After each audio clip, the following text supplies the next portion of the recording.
Previously in the chase. You're going to have to be extra patient today. I'm waiting. Go get him, dude. Go get him, man. Whoa, trouble further back. Ryan Newman up and over. How about bring it? For pitting? I don't want to take any chances. I'm running out of fuel. It's going to be a long one. Save a lot. I'm out, dude. I'm out. And all these drivers peeling off to get fuel is really helping the 48 car. I may kiss you when this is over, Chad. Mark Martin upside down barrel roll. Sparks flying out from behind. 26 to victory lane. It is official. I like it a lot. Good job. Great job today, Jimmy. Patience prevailed. Your call prevailed. Thank you. 12 drivers, 10 races, 1 champion. It's a tradition out west. Find something that can't be ridden and ride it. Strap yourself to a few thousand pounds of raw power and hang on for all you're worth. A dozen riders have hung on longer than the rest. Now, several are close to letting go. While those who maintain their grasp have set their sights on the lone star out front. They will all have to ride this high-banked beast a lot longer than just 8 seconds. It's time to cowboy up, because this ain't their first rodeo, but it could be their last shot at riding away a champion. In the land of the Longhorn, we are ready for race 8 in the chase for the Sprint Cup 500 miles at the Texas Motor Speedway. The 2 lead stories on the day: does Jimmy Johnson continue his stampede towards the title, or will Texas pull in the reins on his run in championship history? Speaking of history, Kyle Busch, after winning here Friday night and Saturday afternoon, trying to become the first to sweep 3 NASCAR National Series races at one track in one weekend. Those are just 2 of the Cowboys in this roundup. The other 41 will have something to say about who rides off into the sunset with the trophy as the Texas winner today. Let's go trackside for the command. Race fans, it's time for those most famous words in motorsports. Here to give the command, please welcome that little old band from Texas, ZZ Top. Gentlemen, start your engines. Clear. All right, buddy, crank it up. Crank him up, King. Crank him up. So just keep an eye on it. Nationwide cars are starting to work on it yesterday. Some of the guys are getting, 18 car and stuff. We're getting going on it, so it'll come in now. All right, almost time for the field to roll off, so it's time for us to go upstairs to 3 men who will help us wrangle our way through this drive. They look good in some of those ZZ Top beards, too. But the suits are sharp as well. Send it up to Dale Jarrett, Andy Petrie, and Dr. Jerry Punch with one of those little waves like the guys used a minute ago. It's all yours, guys. I love that, man. That was great. Hey, thank you very much, Alan. Hello, everyone. Glad to have you folks with us. Now, folks, just 3 races remain in this year's chase for the NASCAR Sprint Cup, and Jimmy Johnson holds a comfortable 184-point lead. However, a year ago when he came here, he had a 183-point lead and lost almost half of it here in this race and had to hold on at Homestead to win that title by 69 points. Now, guys, if you're Chad Knaus and Jimmy Johnson, do you continue to attack or do you dial it back now and play it safe? Well, if I'm Chad Knaus, I would be tempted to dial it back a little bit. With a 185-point lead, you could sit on that and carry this thing to the last race and make history. And I had a conversation with Jimmy Johnson on Friday, extended conversation. I said, Jimmy, are you going to sit on this lead and make history, or what is your strategy here? And he said, man, we can win 2 more of these things. I want to win. That's what I want to do. And I said, well, I can appreciate that, but are you willing to risk giving away the championship? He said, we want to win races. Yeah, I think the biggest thing is these guys have to go do what they do best, what they've done better over the last 4 years than anybody else, and that's go try to win races. They're not very good at trying to sit back and analyze things and maybe say, okay, can we finish in the top 10 or top 12, and that's all we need to do. They're going to run hard here and try to go to victory lane today. You know, Kyle Busch is not in the chase, but he could make a little history of his own if he could win this race here today. On Friday night, he picked up his 7th win of the year by winning the NASCAR Camping World Truck Series race. And then last night, in dominant fashion, he led 179 laps to get his 8th win of the year in the NASCAR Nationwide Series. And so if he were to win this race today, he would become the first driver in NASCAR history to pull off the triple at the same track in the same weekend. Guys, what are his chances? Well, his chances, he's got the first two out of the way, but this one's going to be the hardest. This race today is going to be very difficult for him to win. He's got a new crew chief with Dave Rogers coming over from their Nationwide team. They're starting to gel pretty good. They qualified good, kind of up and down in practice, but we talked to him earlier in the pre-race show, and he felt like he had a good shot at winning today if everything went his way. So he's got the one of the hard parts done. He's won 2 of them so far. Yeah, and he obviously knows the feel he's looking for around here, how to get the job done on the racetrack, but he's facing his stiffest competition with all of these other 42 cars that are out here today. He's got 2 things going against him, too. Toyota's never won here in the Cup Series at this racetrack, and Kyle Busch has never won Cup Series at this racetrack. He's looking to change that today. Can he? He sure has a chance, and we're going to have fun watching him. It should be fun to watch. And a Saturday Nationwide winners never won the Cup race in the same weekend. And who knows it better than our in-race reporter, Kevin Harvick, who is a 4-time winner here in the Nationwide Series, but has never won a Cup race. That might change here today. Kevin will be joined by 7 other cars carrying onboard cameras, including 6 chase contenders. Kurt Busch, a 2004 champion. Montoya is there, the points leader, Jimmy Johnson, and Carl Edwards trying to get his first win this year. Back after this message and a word from our ABC stations.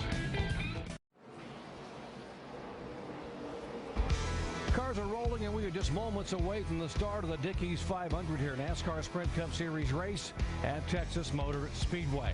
The starting grid rolling across the top of your screen, and while you watch that, let's check in with our in-race reporter, the driver of the Pennzoil Chevrolet, Kevin Harvick, who starts back in 24th position today. Hey, Kevin, Dale Jarrett, the ESPN. You have a copy? Got you, Dale. Hey, Kevin, our first question comes from our mailbag, and Todd in Fort Wayne, Indiana asked, why did you bring a car that you've been using on short tracks to Texas? Are these cars so interchangeable that you can bring a short track car to a 1.5-mile track? Yeah, I mean, for the most part, you know, the cars are built to however much downforce you can make. The rear ends and stuff are all in the same spot, so cars ran good for us, so we brought it here. Hey, Kevin, over the weekend, we've seen that Turn 2 be the most troublesome spot on this racetrack. Has that become the most difficult part of this track, and if so, can you explain to our viewers why? Yeah, Turn 2 is tough just because the banking goes away so fast up off the corner, and you got to run the car so free to make sure that the car doesn't push. So you're wide open at that point, and when the thing starts pushing, usually it takes off and you just scrape the wall there. All right, Kevin, have a great day. Thanks for talking with us. Now, Andy's going to talk to your crew chief, Gil Martin. Oh. Hey, Gil, Andy Petrie in the booth. You got us? Yeah, Andy, I got you. Hey, Gil, what have you guys done this weekend to try to minimize time spent on pit road and make up spots making pit stops? I think one of the crucial things we work on every Saturday morning, Kevin's pretty good at it, is checking his speed on pit road and also seeing how long it takes him to get up onto the back straightaway, keeping all tires under the blend line off 1 and 2, and then seeing how far he can run wide open throttle into 3 and 4 coming onto pit road. And we usually get that point, he'll relay that to our spotter, and the spotter will remind him during the race just so that he knows how far he can attack pit road. Okay, Gil, well, thanks for talking to us, and good luck today. Thank you, Andy. Should be fun to watch their progress throughout the day. Take a look at our Miller Lite Taste Greatness graphic. How about Hendrick Motorsports? 12 wins in 2009, including 7 1-2 finishes. Jimmy Johnson going for an unprecedented 4th consecutive NASCAR Sprint Cup championship. And no team has finished 1, 2, 3 in the history of NASCAR in the point standings. For more on this super team, let's go down to Vince Welch. Well, Doc, you guys talked about the killer instinct of Jimmy Johnson and Chad Knaus and his 48 team, and I can tell you they're definitely going to have their foot on the gas today. In fact, before the race this afternoon, I was talking with Chad Knaus, and he said, you know that phrase, you can't win them all? He said that had to have been first uttered by a parent trying to console a child after they first suffered defeat. He said, I don't believe it. I believe we can win them all, and they're going to go out and try to take that checkered flag. First place today. Dave? Vince, the other 2/3 of the Hendrick domination, Mark Martin and Jimmy Johnson. Think about the seasons that they've had. Mark has won 5 races this year. He was the top seed coming into the chase. Jeff Gordon was actually ahead of Jimmy Johnson in points before they reset them for the chase, and they believe that they have a chance to win today. Both teams say, though, they're about a step behind their teammate right now, but feel like they can be a factor at the end of this race and at the end of the season in a 1-2-3 Hendrick finish. Shannon? Well, one team that is in the best position to reign on that Hendrick Motorsports parade is Juan Pablo Montoya in the 42. They're currently 4th in the points. Now, while this team is not giving up hope for their championship, they do realize that it's a long shot, but they still have some goals that they want to accomplish before the end of the season. They want to get that first win, and number 2, they want to finish 2nd in the points. Jamie? Well, today marks the first official race that Kurt Busch and Brad Keselowski are teammates. What a difference a week makes. You remember back 1 week ago at Talladega, Brad was driving for a different team and bumped Kurt. Well, there were some harsh words after that race. Well, Monday, the two got together in a team meeting. Then they later flew on Kurt's plane. Well, they cut up, they had a good time, and they seemed to be all buddy-buddy. And speaking of buddy, let's go over to Mark Hollywood Armstrong. Hey, Mark. Hey, Jamie, thank you very much. When you come to Texas Motor Speedway, you think speed, but the fastest car does not always win the race. With the pit window being 55 to 60 laps, last year's winner, Carl Edwards, went 69 laps to win the race. If someone does that today, this could be your best friend. And now to my friends in the booth. Thank you, Hollywood. We'll be watching you all day long on pit road down there. Folks, this broadcast is available in Spanish by activating your SAP button, presented by ESPN Deportes. For the 5th time in the last 6 races, Jeff Gordon will start on the front row. He won this race back in the spring, starting in 2nd position. Folks, time to saddle up for 500 miles of serious stock car racing, Texas style. 43 of NASCAR's most courageous cowboys set to get it on. As they come out of turn 4, we are set to turn them loose here in Texas.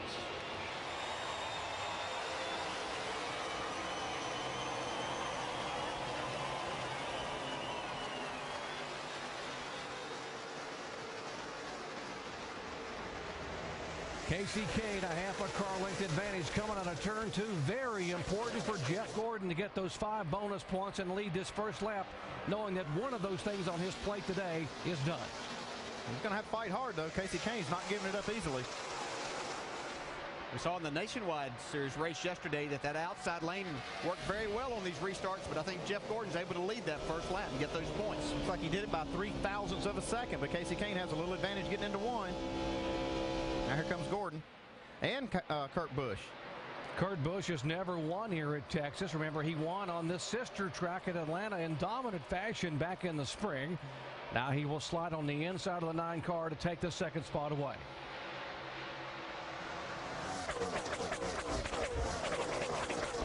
Greg Biffle was really close to getting into the wall coming out of turn 4 right there. A couple of Roush Fenway drivers. You see Biffle, the DJ is talking about on the inside. Carl Edwards there, who won both races here a year ago. Trouble off of 2. And it's like Jimmy Johnson sideways. And inside. Trouble for Jimmy Johnson as he slams the inside wall. Oh, man, he's got a lot of damage to that race car. Yeah, there were 3 wide. Johnson, who dodged so many bullets last week at Talladega in the final laps. Right front suspension, right rear suspension. You hear Chad Knaus on the radio getting the crew ready to make repairs to this car. We told you this track was a nemesis of his a year ago. Waves on the apron coming your way.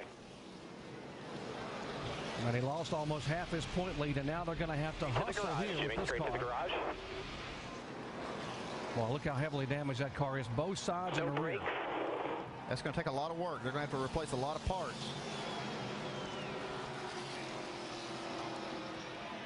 Move here and take our time, get this thing fixed up. Let's show you what happened here. Lap 3. Watch Jimmy Johnson. Watch him 3 wide on the outside of the 77. In fact, Rudeman got into the back of Sam Hornish in the 77. That shoved him up into Jimmy. It looked like Jimmy might almost have it saved, but he got back into Hornish there and then goes down and collects the inside wall. You see Sam Hornish getting against the wall on the outside. Now right along with Jimmy Johnson, and watch the little tap here. Inside. Straighten her out, baby. You get it inside. Caution's out. Well, Jimmy did a great job trying to save the car. Let's get ready. Like you said, Dale, he almost had it saved. Almost did, but right now, here's that window of opportunity for these guys behind him in the points to take advantage today. Guys, we're going to need to get right. Now from Joey Logano behind the 48 car. Watch 77. Stay low. Caution's out. tell there if the 00 of David Rudman got into the 77 or if he just got him arrow loose. Either way, Hornish had to chase it up the track, and that forced Johnson into a slide.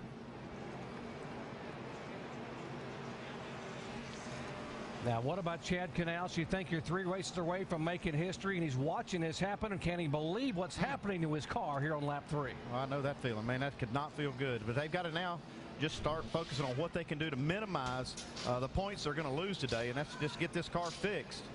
We told you it was 184 coming in. He lost 77 in this race a year ago. And, folks, a major blow. Take a look now. Jeff Gordon just 31 points back, and Mark Martin 84 back, as they sit right now on the racetrack, and Jimmy Johnson in the garage area. Major story here at Texas Motor Speedway. The points leader, Jimmy Johnson, in a major crunch in the garage.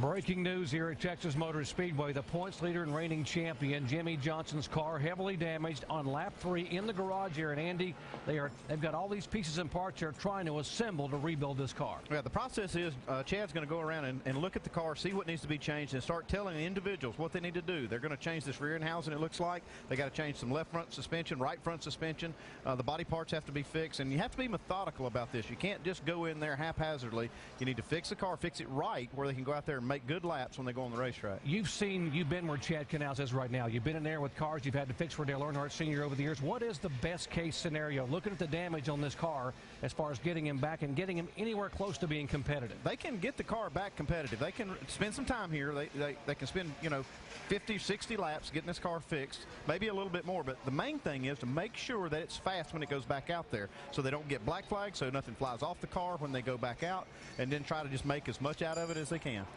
DJ, let's show the folks at home that just may have joined our coverage what happened here at Texas on lap 3 over in the turn. Yeah, you can see Jimmy get a nice run on the outside, but David Rudman just gets into the left rear corner of Sam Hornish. That sends him up the racetrack into Jimmy Johnson. Looked like he might save it right here, but he's needing a lot of the track back into Sam Hornish again, then down into the inside wall. A lot of damage to that car. See Mark Martin just in front of this crash.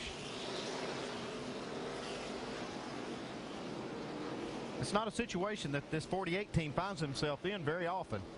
DJ, what's Jimmy Johnson thinking about right now? I mean, as far as the driver sitting in the car, you've lived this where you've had to hold on to win a championship. What's he thinking? Yeah, it's just unfortunate. This wasn't how he planned his day. They came here to win this race, and on lap 3, you're sitting there out of it. You know the majority of your points lead is going to be gone for the day, and these last 2 races you're looking at are going to be game on again. It's going to be a battle. One of the drivers that will benefit by this guy being in the garage area is Mark Martin. Now, his crew chief, Alan Gustafson, standing by with Dave Burke. Doc, he is closest to them in points. Alan, what's your reaction to seeing the leader go into the wall?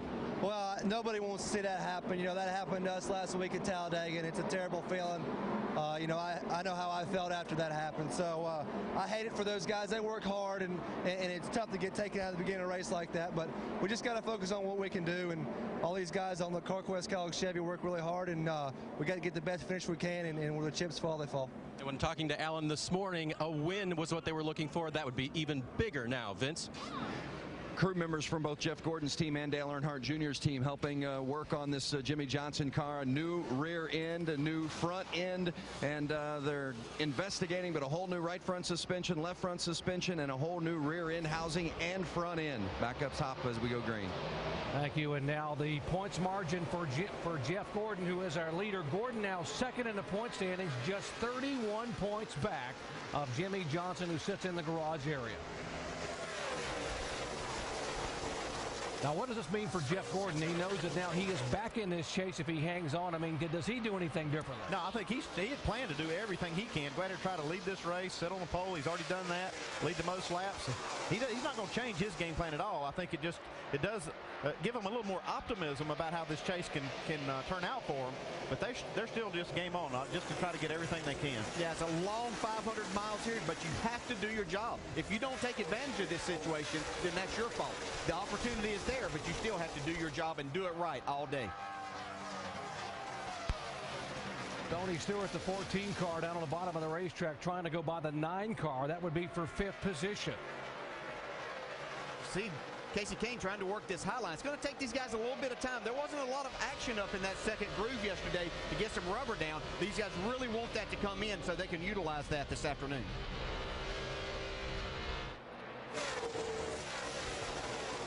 Biffle down on the inside, almost contact between the 16 and the 9 car as both Biffle and Edwards now trying to make a move inside to get that 9 car of Kane.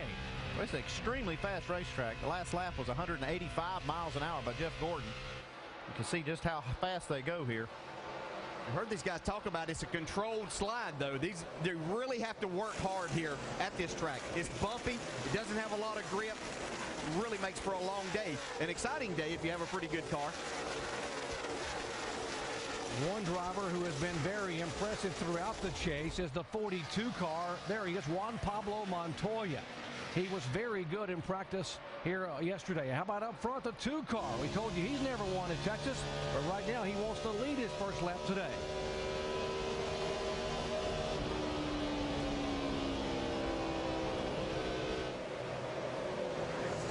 Kurt Busch, brand new race car that they built here to bring to Texas Motor Speedway. 3rd new car in this series for Penske Racing, and now he is leading. There comes Juan Pablo. We're talking about him making a move. Yeah, he passed Mark Martin on the outside in 1 and 2, so that top group is starting to come in a little bit. Shannon? That 42 car looking fast right now on the racetrack. Spoke with Brian Patty, crew chief, this morning. He said that they didn't have a lot of speed, so it's a little bit surprising. This is actually their Indianapolis car. They brought it back here this weekend, and the weekend has been very uneventful, and I guess for a crew chief, that's a good thing, right? Yeah, it is. Yeah, that means you're not having to face a lot of unpredictable things that happen during the week. Everything's going like you thought it was going to go, and looks pretty good so far for Juan Pablo. She mentioned Indianapolis car, the car that dominated Indianapolis for the Brickyard 400, only to have that problem on pit road. Also, his best finish of the year came in this car, 2nd at Pocono. As you watch the battle on the right side of your screen between Montoya and Mark Martin for 12th position, the left side of the story today. The clock is ticking on our points leader, Jimmy Johnson. Heavy damage in an accident off of turn 2 on lap 3, and they are trying to get his Chevy repaired. Hey, see, there's different crews working on different areas. You got a group of guys working on the rear suspension, getting it all changed. You see the guys up here on this right front suspension, and this is where the hard part is. A lot of these mounts could be bent where you can't really get the A-frames and the control arms off and back on, and where they go, you may have to do some fabrication work with a welder and a torch here to make all this work. It's important to know, folks, that he cannot lose the points lead today, but he can lose the vast majority of it. 184 points was his lead coming in, and the most you can lose in one race is 161, which would put him ahead by a mere 23 headed to Phoenix. Right now it is Kurt Busch being shown as our leader. He is the 2nd driver to lead today. Jeff Gordon led the first 11 laps. Kyle Busch back in 3rd, trying to make it 3 in a row at the same track. Dale Earnhardt Jr. 4th, and Tony Stewart is 5th. I'd imagine the 48 will get back out there, but he is tore up extensively. Maybe that teach all the media a little lesson. Go back and read their articles they wrote this morning and have to redo them. Definitely will be a points race again now. That's what this team is hoping, and others that have been chasing Jimmy Johnson, who has been essentially bulletproof. And it's just amazing, DJ, that a driver like the 48 could dodge all those major bullets at Talladega a week ago and be caught here at one of his better racetracks in the 3rd lap of the race. Yeah. Keep telling everybody all these weeks that they get ready to give it to Jimmy Johnson. It sure looked like, and of course, if everything goes his way, yeah, he was going to go win the championship. But that's why we keep running these races. And as a driver in your team, you think about all those scenarios that could possibly happen. That's why you never heard Jimmy and Chad say, yeah, we've got this wrapped up. We've got a lot of racing to do. Yeah, and here's a guy that really doesn't even care about the championship, and that's Kyle Busch. He's chasing down Jeff Gordon, trying to make history, trying to get 3 races in one weekend. Got a good car early. Kyle Busch has never won here in a Cup car. We mentioned he's now won 4 in a row in a Nationwide car, won yesterday, and also won Friday night in the Camping World Truck, and he will take that spot away, 2nd position from Jeff Gordon. Yeah, looking good right now. Is able to take that high side, get back to the throttle good. You see right behind them, right behind Jeff Gordon, is Dale Earnhardt Jr. coming up. So it is the brothers Busch running 1-2 at Texas Motor Speedway. Kurt Busch, the older brother, is our leader. And Kyle Busch now being shown about 2.5 seconds back in 2nd position. The big story here early on at Texas Motor Speedway is the three-time and defending champion and current points leader Jimmie Johnson's Chevy heavily damaged in the garage area being repaired. Want a chance to win $10,000? Put your NASCAR knowledge to the test with the ESPN Pick 12 Challenge. Go to ESPN.com/Pick12 and guess the order the 12 chase drivers will finish next week in Phoenix. Now, we'll announce who picked this week's order in the first 30 laps of the Phoenix race, so make sure you watch. Now, this week's winner who picked the correct order from Talladega is Scott S. from Rocky Face, Georgia. So the economy in Rocky Face just got a $10,000 boost there by Scott winning our Pick 12 Challenge. Work ongoing in the garage area. Jimmie Johnson's car, at least a dozen guys working from different teams trying to get the whole car back together. And Andy, they're just rebuilding this car here in the garage. Yeah, first thing you got to do is get all the bent parts off the race car, get everything that's mangled off, and start building it back. It's been a pretty difficult process so far trying to get the front end off this car.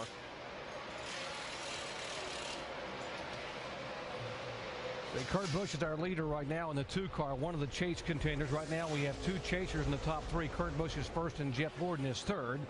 And here are the point standings. Jimmie Johnson's lead that was 184 points, now just down to 56 over Jeff Gordon and 84 over Mark Martin. There are 2 cars that have gone to the garage area. That's Mike Skinner and Joe Nemechek. And by cars falling out of this race, if Jimmie can get back in and get some laps, that will help him not lose as many points. Yeah, that's the idea. They want to get out there and try to run as many laps as possible and then hope some other cars fall out of the race that they're able to pass. Let's update the 24 car. Dave. And this car right now just a little bit loose, and that's a good indication for crew chief Steve Letarte. Yesterday in practice, their car was a little bit tight. They believed that the overcast conditions today would help this car gain grip in the front end, and that appears to be the case. So at this point, he's lost 2 spots from the pole, but right now, if he can get that loose under control, Jeff's pretty happy with the car. About being comfortable in the race car here, and Jeff Gordon has had the worst of worst luck at this racetrack. This is the only track where he has finished 43rd in his career, and it's happened twice. Obviously, he won the race here in the spring by leading the most laps. You see Montoya power sliding his car off turn 2. And you can see Mark Martin there, who has gone back around Montoya and actually pulled away from him. He's got his car hooked up now on the bottom of the racetrack and moving forward. Dave? And DJ, he had dropped to as low as 13th after starting 7th, so the car was going backwards because it was pretty loose, according to Mark. About lap 24, he started going forward again and is now working on the cars that got by him early on. And they told me down in the Mark Martin garage this morning that this is, if they could get close today, they feel like they got a great shot. The car they're taking to Phoenix next week has won twice, including the dominant win in the spring at Phoenix. And the car they're going to Homestead with is a car they won with at Darlington and dominated at Chicago. So if they can get closer today, and they may just because Jimmie's in the garage area, this is going to be one heck of a chase. Yeah, it's nothing like a little extra motivation there with Mark Martin now knowing that he does have a chance with Jimmie Johnson in the garage area working on his car. Yeah, and like Mark Martin said in the pre-race day, he drives it hard every lap, every race. So, you know, he's just going to do the same things that he always does. Here we see a battle with David Reagan in a little different colors for the UPS group today. And Casey Kane there in the Budweiser number 9. They are battling for 13th position, Dodge and Ford. David Reagan, by the way, ran that new Ford engine last week at Talladega, and it got rave reviews. They don't have it here this weekend. I guess we may see it again at Homestead. But that car ran very, very well. And, of course, Casey Kane trying to be able to move up in the standings in the chase as well. Jamie. Well, Casey Kane is somebody you always look at to win a race on a mile-and-a-half track. But when it comes to Texas, they say this is their nemesis. I talked to his crew chief, Kenny Francis, and he said, we don't know what we're going to have in this race. He said yesterday in practice, 37th on the board. He said, we're just going to go out there and have to adjust on it. Shannon? Jamie, David Reagan right behind him right now is saying just a little bit loose in and a little bit tight off. But this is a great racetrack for the number 6 car. He's been here several times, made a truck start here. He also raced Legends cars here. He says he's very, very familiar with the track, and that really helps a lot. He had an 11th place finish last season, and this team really needs to get a good finish before the end of the year. They're looking to do that. And David Reagan, when you have a loose race car on this racetrack, the entry to these corners are very difficult, and especially down into one, you have a lot of bumps right on the bottom of the racetrack, so you can't arc the car in whenever you're loose. You have to drive it straighter in. That'll put you across those bumps, and that can create a tight situation as you go to exit the corner. Behind him, the 47 car, and they had a nice announcement this week that the McKee Foods people will come back full-time as a sponsor for Marcos Ambrose next year, and I think he's been one of the pleasant surprises this season. Really has. Surprised me just how well he's run at all of the oval tracks, intermediates, even short tracks he's run well. And now here you see making the pass on David Reagan. We all expected him to run well on road courses, and he's done just that, but what a real surprise he has been really all year. Yeah, and pleasant out of the race car, too. So a joy to be around and talk with, and just does a terrific job. That's a good situation for that team and for Michael Waltrip Racing, for Brad Daugherty and the guys that own that, too. So a really good situation for everybody. Here's Robbie Gordon. Now, he's moved up 13 positions since the start of the race, and he's a driver that is really looking forward to 2010. I guess this time of year, DJ, if you're a driver, you're trying to start to get things organized and get a direction for what's going to happen in February of next year. Yeah, especially if you're the owner and the driver of in a situation like Robbie Gordon. So that's what he's trying to do, is get all of his ducks in a row, get ready for next year, probably doing some things to test. They've made some changes over there, and this team really seems to be performing a lot better over the last 5 or 6 weeks. Up front, it is Kurt Busch, the leader. Kyle Busch is second, and Kurt's now pulled away to almost 4 seconds. But the story is what's happening on the left side of your screen. That is the 3-time champion and points leader Jimmie Johnson back in the garage. Vince. Well, now they're starting to weld the front end. They are making progress, Doc. They had to put in a new drive shaft, cut out the whole front end, put a new water system in, the rear end housing as well. So major undertaking, and as you mentioned earlier, almost rebuilding the entire car. But it has been a team effort, not just those from the 48 crew, but from the 24 and the 88 have come over to assist as well. They are definitely trying to get this thing put together enough to be able to get back out and run laps at a competitive speed. That's something we got to keep in mind, and they've reminded the crew of that. Not just get out, but also get out and run laps at a competitive speed so that they will not be black flagged.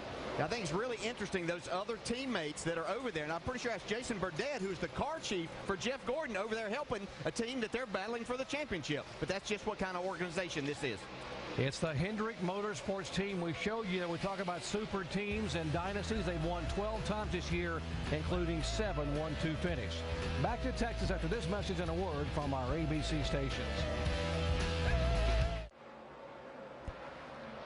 Great matchup on ESPN's Monday Night Football as the Pittsburgh Steelers take on the Denver Broncos, a couple of the top AFC teams. Steelers-Broncos, ESPN's Monday Night Football at 8:30 Eastern. Coverage begins with Monday Night Countdown served by Applebee's at 7 Eastern. Fort Worth, Texas, in the very early stages of the Dickies 500. The process of rebuilding the championship leader's car continues back in the garage area. Just joining us, the 3rd lap of the race. Trouble in turn number 2 for Jimmie Johnson. Off of turn 2, take a look at this. You see David Rudolph just taps the number 77 car, turns him sideways up into Jimmie Johnson. Jimmie spins, comes across the track, gets hit again by Sam Hornish, and now they've got a big mess. The front of this car is destroyed, the back's destroyed. They're working like crazy, trying to get it back on the racetrack to save some points. The old Texas rattlesnake, Rusty. That's what we call turn 2. Reached up and bit him. They're working really hard on this racetrack, but I tell you what, Kurt Busch is picking them up and laying them down right now, trying to win that $1 million for his partner. Kurt Busch out in front by some 3.7 seconds over his brother Kyle Busch, about 10 laps away from a pit stop. Jeff Gordon came into this race in the championship 3rd in the standings, 192 points behind Jimmie Johnson. As a result of what's happening on the racetrack right now, Gordon is 61 points behind Jimmie Johnson. Jeff is running on the racetrack. He's kind of fading back a little bit late in the run. He's running 4th right now, while again Johnson showing 43rd in the garage area. Rusty, how much pressure now is on Jeff Gordon and Mark Martin? We think the pressure's on Jimmie Johnson, but realistically, it's got to be on those two to finish well. Well, Brad, I don't know if they really feel like they got pressure. I think they feel like they've got a chance right now. With Johnson out for the time being, they're gaining points just like you said. The whole field thinks that this championship is back open again, and you know what? It is. Except They've still got to negotiate that tricky turn 2. The rattlesnake, baby. Another 287 times today, Doc, DJ, and Andy. It's a long way from knowing how the story of this day is going to play out completely. Exactly, Alan. A very treacherous racetrack. Lots of grooves and lots of room to get in trouble here at Texas. Well, just so many things. I mean, you know, from just negotiating the racetrack, 500 miles here, very hard on the engines and other drivetrain components. So a lot of things that can go wrong, but you just have to go do your job. That opportunity is here. So if you don't have your tickets for Phoenix and Homestead, I'd go get them because this is going to be a battle to the end. And remember, Jimmie Johnson has never won a race at Homestead. In fact, he lost 71 points last year at Homestead just trying to hang on to win the championship. Yeah, I talked to Jimmy about that, and one of the reasons that they never won at Homestead, they've never had to. They might have to this year. They might have to win the next 2 to be able to hang on and win that championship. Kurt Busch, our leader. Kyle Busch is second. David Rudeman now has moved up to third. Stuart Gordon, and how about Dale Earnhardt Jr. being shown in 6th position? Yeah, he and Jeff Gordon were sitting up there running second and third for a while, and then, or I think Junior only got up to 4th, but they were running 3rd and 4th there. Now they've fallen back just a little bit, losing a little bit of the handle, but a good day going for both of those cars. See Biffle here, still struggling a little bit. We've seen him move around on the racetrack, trying to find what's going to be the best groove for his car, but it's not exactly suiting him right now. These guys mixing it up back in the back of the pack, and now it is there's the 2 car of Kurt Busch. We talked about a brand new car. See that paint scheme? He talked about it in our NASCAR Countdown show. Operation Homefront. His sponsor has donated $200,000 to help military families in need. And if he finishes in the top 10 today, they're going to add $10,000 more for that great cause. Let's go down to Jamie. Well, the car looks good and it's driving well, but the driver, Kurt Busch, is thinking big picture. There are a lot more laps to turn, and he mentioned those thoughts with his team. Just a little loose everywhere. I'm just afraid we're going to be too good here in the daytime. Not good enough at night. I don't know what's up. Basically, he's anticipating as the track changes, they need to change with it. So on this first round of pit stops, we're going to watch for an air pressure adjustment, guys. Pit stop should be coming up very quickly. Here's the 19 car of Elliott Sadler in for the first stop of the day. Yeah, Elliott already lost a lap, so he's struggling quite a bit today. Need to get in and get some tires and make some adjustments. Elliott back in a Dodge this week after running the Ford last week and getting a top 10 finish at Talladega. Here's Reed Sorensen in his Dodge. Bobby Labonte also coming in the 71 car, the Kevin Buckler-owned car. So starting to open pit road a little bit for some of these guys. The 00 in the pit road. One of the guys running in the top 5, Rudeman. So watch him. Dale Jr.'s hit pit road also. Marcus Ambrose. Shannon? Dale Jr. saying that 88 car is getting tighter and tighter. They're not going to make any changes under this green flag pit stop, though. They're just going to change the 4 tires and fuel. Jamie. And Casey Kane's just been complaining that he's loose. They're going to take air pressure out of the right rear 4 tires and fill it up with Sunoco fuel. They run around to the left side. Car has been okay. Like I said, they didn't know what they were going to have here, so they're taking a swing at it here with air pressure, hoping that helps. Dave? Jamie, Clinton Boyer was running in 8th position before these green flag pit stops started. In traffic, or he was loose in, tight in the middle, and loose off. Crew Chief Shane Wilson saying, I think we need to make one run where we make no changes. So they will change all 4 tires, fill it full of Sunoco fuel, but try not to change anything. See how the car reacts to that. Jamie? And Greg Biffle says he has no grip at the back of the car. Going to take a big swing at it here. Track bar up, rubber out of the right rear. They made an air pressure adjustment. Good stop. He's down. Dave? Jeff Gordon coming to pit road now. He had fallen back to the 5th position from his pole position as well. Bill Elliott's on pit road. He will go around him and get into his pit stall right now. Crew Chief Steve Letarte saying we need to take a big swing at it now to know how it will react. That is a track bar adjustment happening at the back of the car. They will also make air pressure adjustments for Jeff as well. It was tight in traffic, but mostly loose for Jeff Gordon. Vince? The 18 of Kyle Busch, remember, working with crew chief Dave Rogers for the first time. The car has been good throughout the course. Kyle hasn't said much. They're taking a half a pound of air out of the right front, 4 tires and fuel. Dave? Mark Martin didn't like his car at the beginning of that run, liked it better in the middle, and near the end it got just a little bit tight, but he says, I don't want to change it too much. Actually, lap 39 was when he said that car went neutral. So if anything, it'll be a slight air pressure adjustment at this point for Mark. They will change 4 tires as well. We might note that Jeff Gordon's car, a little trouble on the system. Let's go back up top to Doc. Mark Martin coming off of pit road. Here's the 99 car. Here's the 14 car coming down pit road. Tony Stewart coming in, the former winner here. Let's go back down today. Tony Stewart's car actually improved over that run as well. His final complaint, if you will, and it wasn't much of one, was that the car is just a little bit tight in the center of the corner. That'll be a wedge adjustment to the left rear. They will change 4 tires and put it full of fuel as well for him. Tony, over the course of the run, thought the car was a little bit bad off the corner, but that really got better. And Kurt Busch has been the leader the majority of this race. He says he's very loose. They're going to take 1 pound out of the right rear. 4 tires, work around on the left side, fill it up with fuel. This car has been a rocket. This brand new race car is paying off, Doc. 13.8, so under 14 seconds for the 2 guys. There's a 0.7 of Casey Mears coming off that second place run yesterday. Vince. Casey Mears, as you said, Doc, coming off that strong finish yesterday in the Nationwide Series, giving him some confidence today, working with crew chief Doug Randolph. It's his first time as crew chief as well. 4-tire change for the 07 of Casey Mears.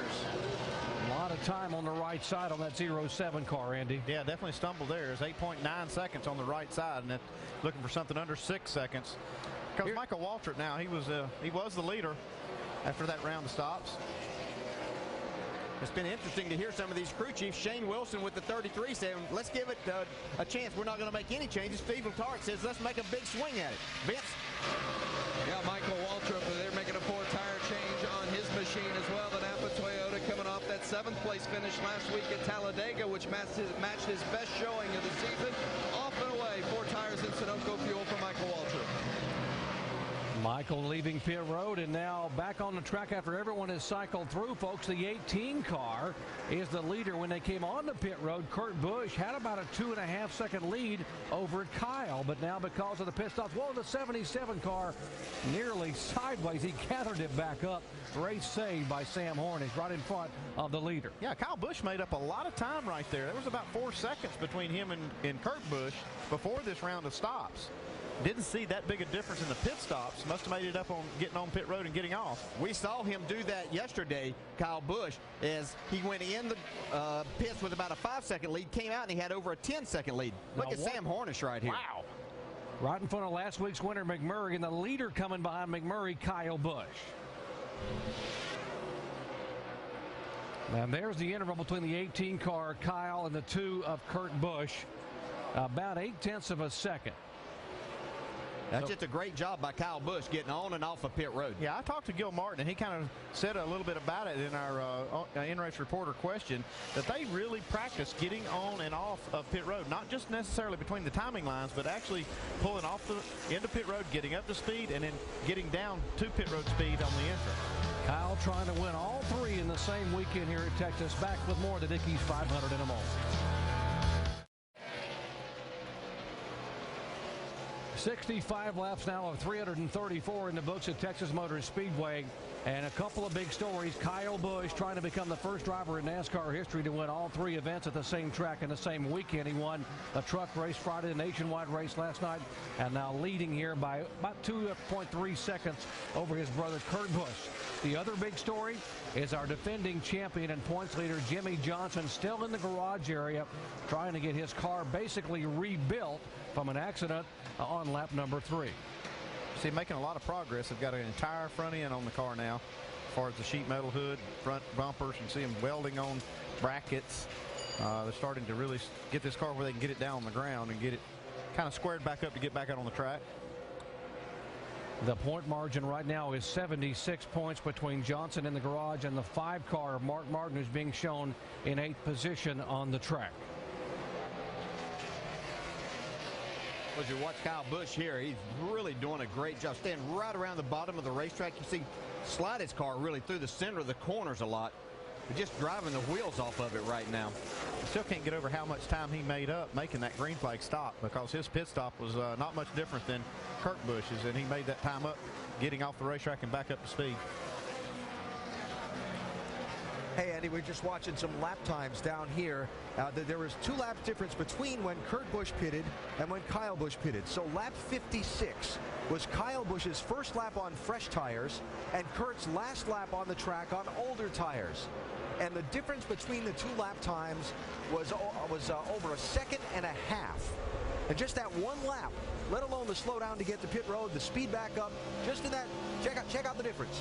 That's Kurt Busch's last lap on his old tires because he waited to pit, and that's Kyle Busch's first lap on his fresh tires, and that's how Kyle Busch is now your leader.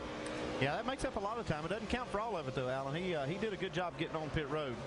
He did definitely get some time on those new tires on him, but he's 6 seconds ahead of where he was compared to Kurt Busch earlier. Yeah, and when we went to commercial just a minute ago, he was just about 0.7 of a second ahead of his brother Kurt Busch, and now he's stretched out over 2 seconds. So he's really doing a good job on the racetrack, too. Yeah, all around. You say you have to do everything to win these races, and he's doing it right now.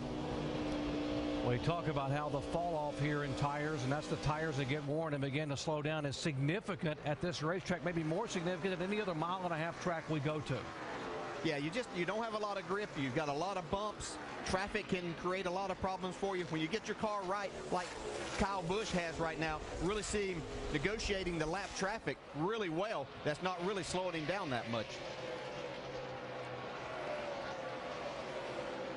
There's the 24 car, Jeff Gordon, who was our pole sitter and early leader.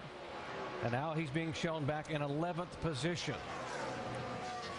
Dave, what went on during that pit stop for Jeff Gordon? Yeah, Doc, because when he pitted, he was running in the 5th position. If we get a look at the replay, you can see that the car comes in just fine, and the right side really isn't that bad. They go to work as they normally would, but as they come around to the left side and they've got to continue the stop and complete it, Tim Laddick, the rear tire changer, has some issues, had a couple issues there actually. Now he comes around to the other side, and it appears that there are some issues as well, maybe a dropped lug nut at this point, and I think it might have been on the right side now that I'm getting a final look at it. So it was the right side that slowed him down, kept his progress down, and they fell back into the mid-teens. And as you mentioned, Jeff, now back up to 11th, but fighting back through traffic. Jeff trying to get back up in the top 10. We also want to update the fact that Casey Mears stopped where they had trouble on the right side. The delay for the 07 car was they put a rubber in the right rear to help the change of handling. That's why they had that 8-second stop on the right. Yeah, I hate doing those under green, but sometimes you have to when the car's not handling right. You just got to take the time, put that rubber in there, and try to help change your whole handling package and lose less time doing that than you would if you just waited. Yeah, look who's moved up into the top 10 here and challenging to move into the top 5. That's Marcus Ambrose having a great run as he moves in on Tony Stewart's bumper. You know, Marcus was so good early in the year, in the middle of the year, and they've come on some tough times here. He's had 4 consecutive finishes of 22nd or worse, had the horrible incident involved in an incident at Talladega last week, but really making up for it here on this mile-and-a-half at Texas.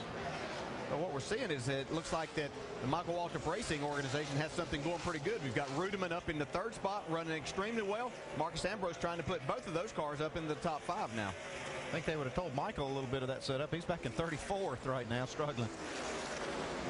And as you mentioned, DJ, Toyota has never won a NASCAR Sprint Cup race here at Texas. Well, they're looking like today that might go to change. We won't be talking about that stat when they come back here in next April. The 21 car, that's Bill Elliott. Awesome Bill from Dawsonville had to start in the back of the pack because of a transmission change. He's now being shown 1 lap down in the 32nd position as Marcus Ambrose goes by. Marcus in 6th spot, and the guy they're chasing right now is Kyle Busch, who dominated the nationwide race here yesterday and has now led 18 laps here today.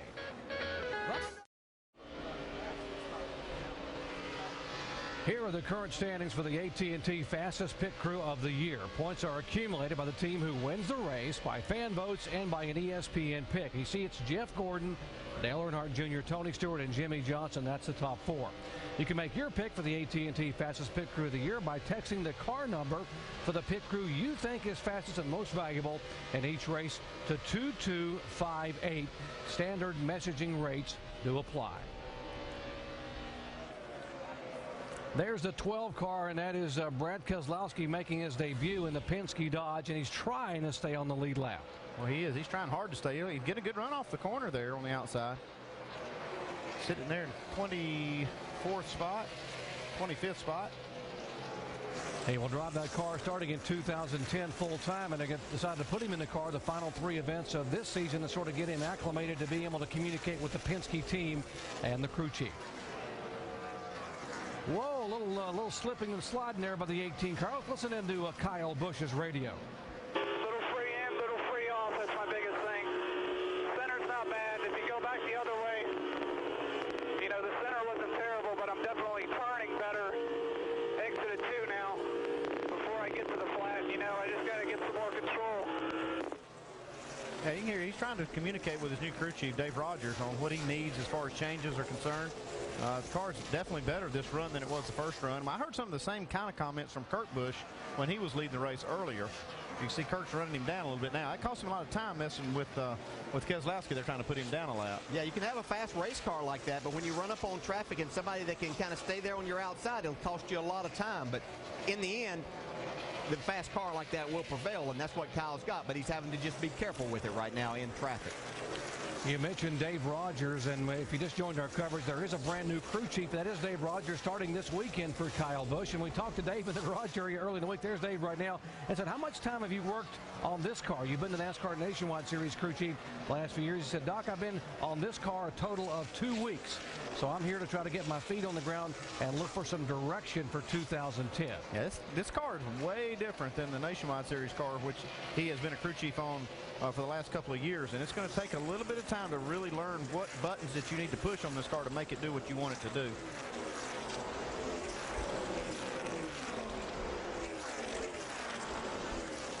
So there's the 14 car of Tony Stewart. Let's get you up to speed on what's going on with the 14 car, starting with Dave. Talking to Darian Grubb this morning, his crew chief. You know, right now they're only 33 points ahead of 6th in the championship. He goes, we want to stay top 5, but we think we can be the second place finisher today this year if we can just work on it a bit harder. But we've got to have a win to give ourselves a chance. They're working toward that today. The car right now just a little bit tight in the center. The exit is very good. Clint Boyer had a good car on that first run. They made just a slight air pressure adjustment, and right now the car is loose all around, just slightly tight in the middle for Clint. So they're going to need to adjust on that just a little bit more. Mark Martin's right behind him, and he says, I've got to turn better. That doesn't mean that he wants Alan Gustafson to loosen the car up. He explained that, but he said, I just need the car to turn a little bit better. That's the 5 of Mark Martin.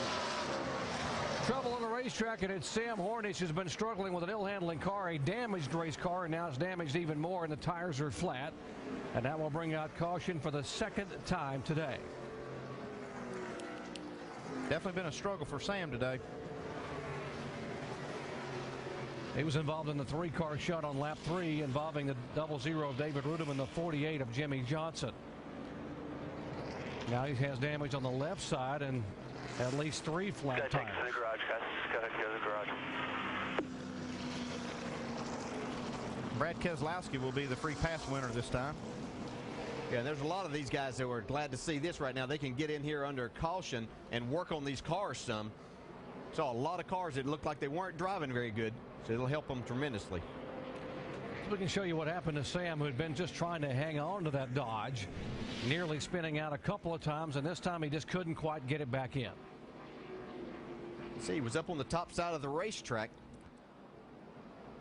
It's pretty bumpy up there, and if you have a loose race car already, that can make it hard to hang on to. And damaged. He's had a couple of run-ins already. Like you see all that tape, and the wing is not really where it should be. You can see it's angled down on the right rear. That can't be helping. Yeah, Brad's Rattlesnakes jumped out and grabbed somebody else over there. Actually, Sam for the second time today. And he had such a good run here back in April, guys, after qualifying 12th, and he finished 17th. Ran in the top 15 most of the day, but a struggle here thus far this afternoon. Caution for the second time, and these guys are perched and poised to be able to service the cars. The Busch brothers, Kyle and Kurt, running first and second. Rudum and Earnhardt Jr. and Ambrose the top 5.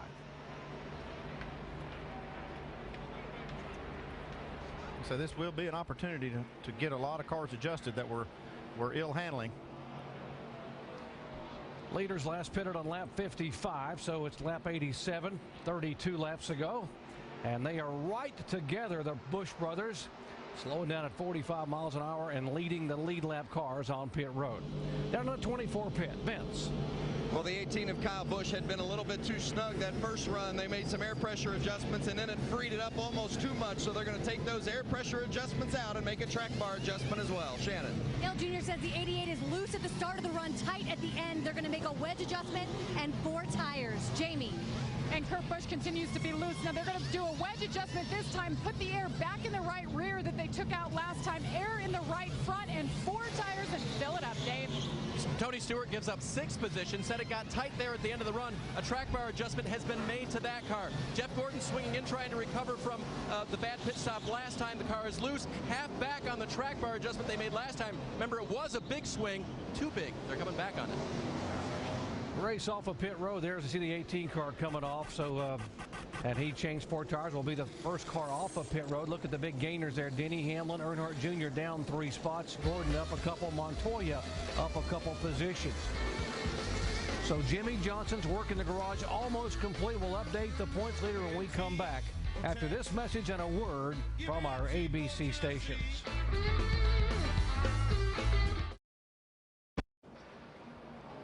The Dickies 500 about to go back under the green flag with what will be 243 laps to go. Still very early on. We're wrapping up the second caution after Sam Hornish spun off of turn number 2. Kyle Busch, the leader, has chosen the outside lane for the restart.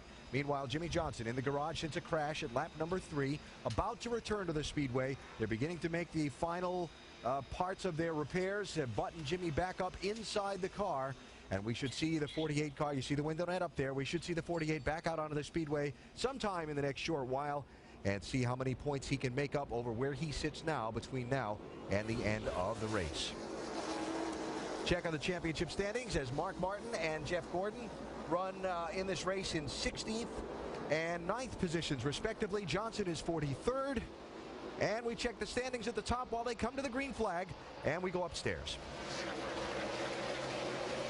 Busch brothers side by side. Kyle Busch will get the advantage. Kurt there. There's Tony Stewart in the 14 car. Double foul restarts. Remember, they didn't have double foul restarts when they ran here back in the spring. So all the lead lap cars getting bunched up side by side. And now Stewart trying to take that second spot away, but Kurt Busch coming back on the inside. Yeah, Kurt Busch really drove that thing off in there to get that spot away from Tony Stewart. We see Gordon and Montoya now battling. That's 9th and 10th. Montoya taking that spot away. See Biffle back there in 11th position.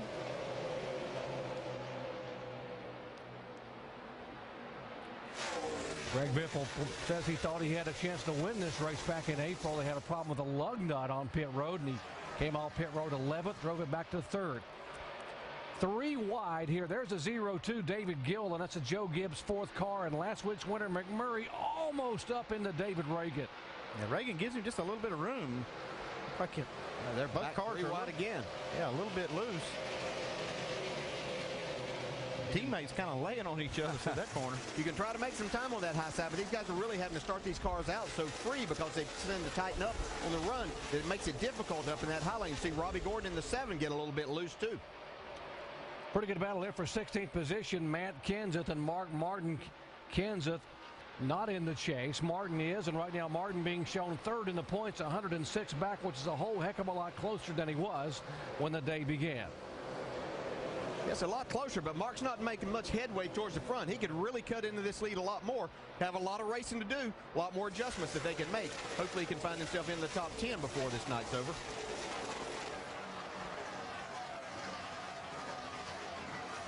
There's the 29 car, our in-race reporter, Kevin Harvick. We told you that he has not won in a NASCAR Sprint Cup car here at Texas. Driving a car that's been pretty good on the short tracks, a car that's had 2 top 15 finishes on short track racing this year, and trying to get this car to run better here on a 1.5-mile racetrack. Well, it's country music's biggest night with performances by Keith Urban, Sugarland, Taylor Swift, George Strait, and many more. Hosted by Carrie Underwood and Brad Paisley. The CMA Awards coming up live Wednesday, 8 o'clock Eastern Time, right here on ABC. And I can't wait.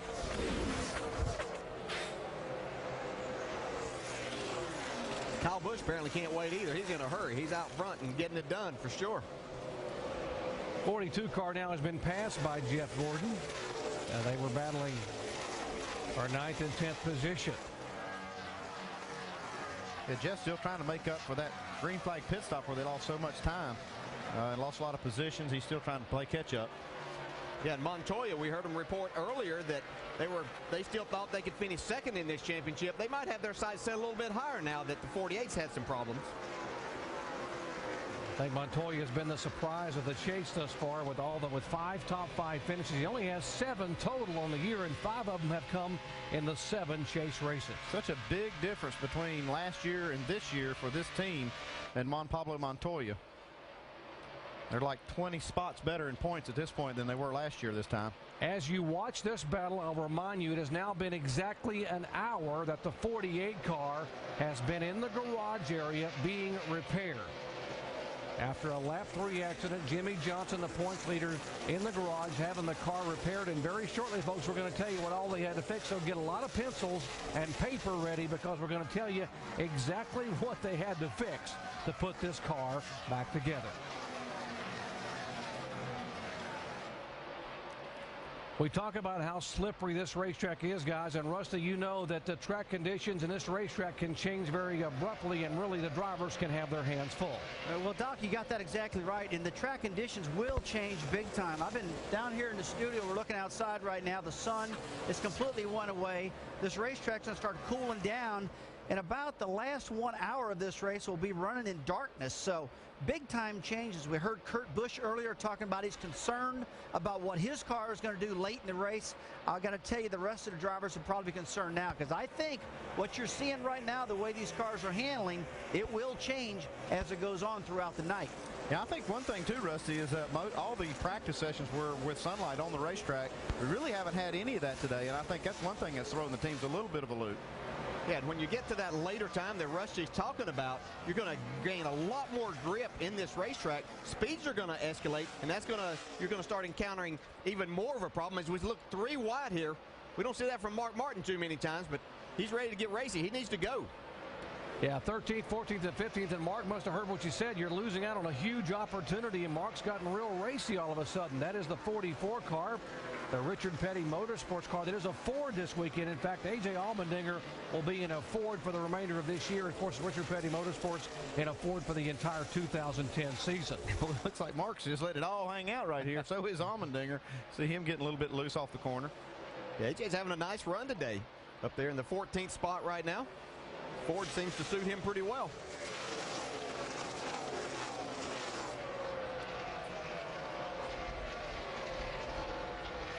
Now, the reason the 5 car was back in this mess and not in the top 10, back in all this traffic, is he had an issue in the pits. Dave. And the issue was that Sam Hornish Jr. was working on his car. Then Mark had to come around him and park this way. So in order to get out, where Menard was parked in front of him, or I'm sorry, Robbie Gordon was parked in front of him, he had to back up, so he lost all those positions. In fact, you can see A.J. Allmendinger getting by him right there on pit road. So Mark's people not happy with the 77 for sitting there. That's really what started the chain reaction that led to them having to spend extra time on pit road. Yeah, that's so frustrating when you have a car that's down laps, that's in your way. It's one thing to have a car that you're racing be in your way, but a car that's down laps, it's really frustrating. But he's going to have a little bit next time. The 77 just went to the garage area to make some repairs on that race car, so that'll probably help Mark out some as he makes his remaining pit stops throughout the day. 31 car, that's a backup car for Jeff Burton, who slammed the wall here in the opening practice session early in the week. And here's Joey Logano in the 20 car on the inside. And you talk about the difficult season it's been for Jeff Burton, but what a run he is having here in the backup car. Look, he has gained 22 positions.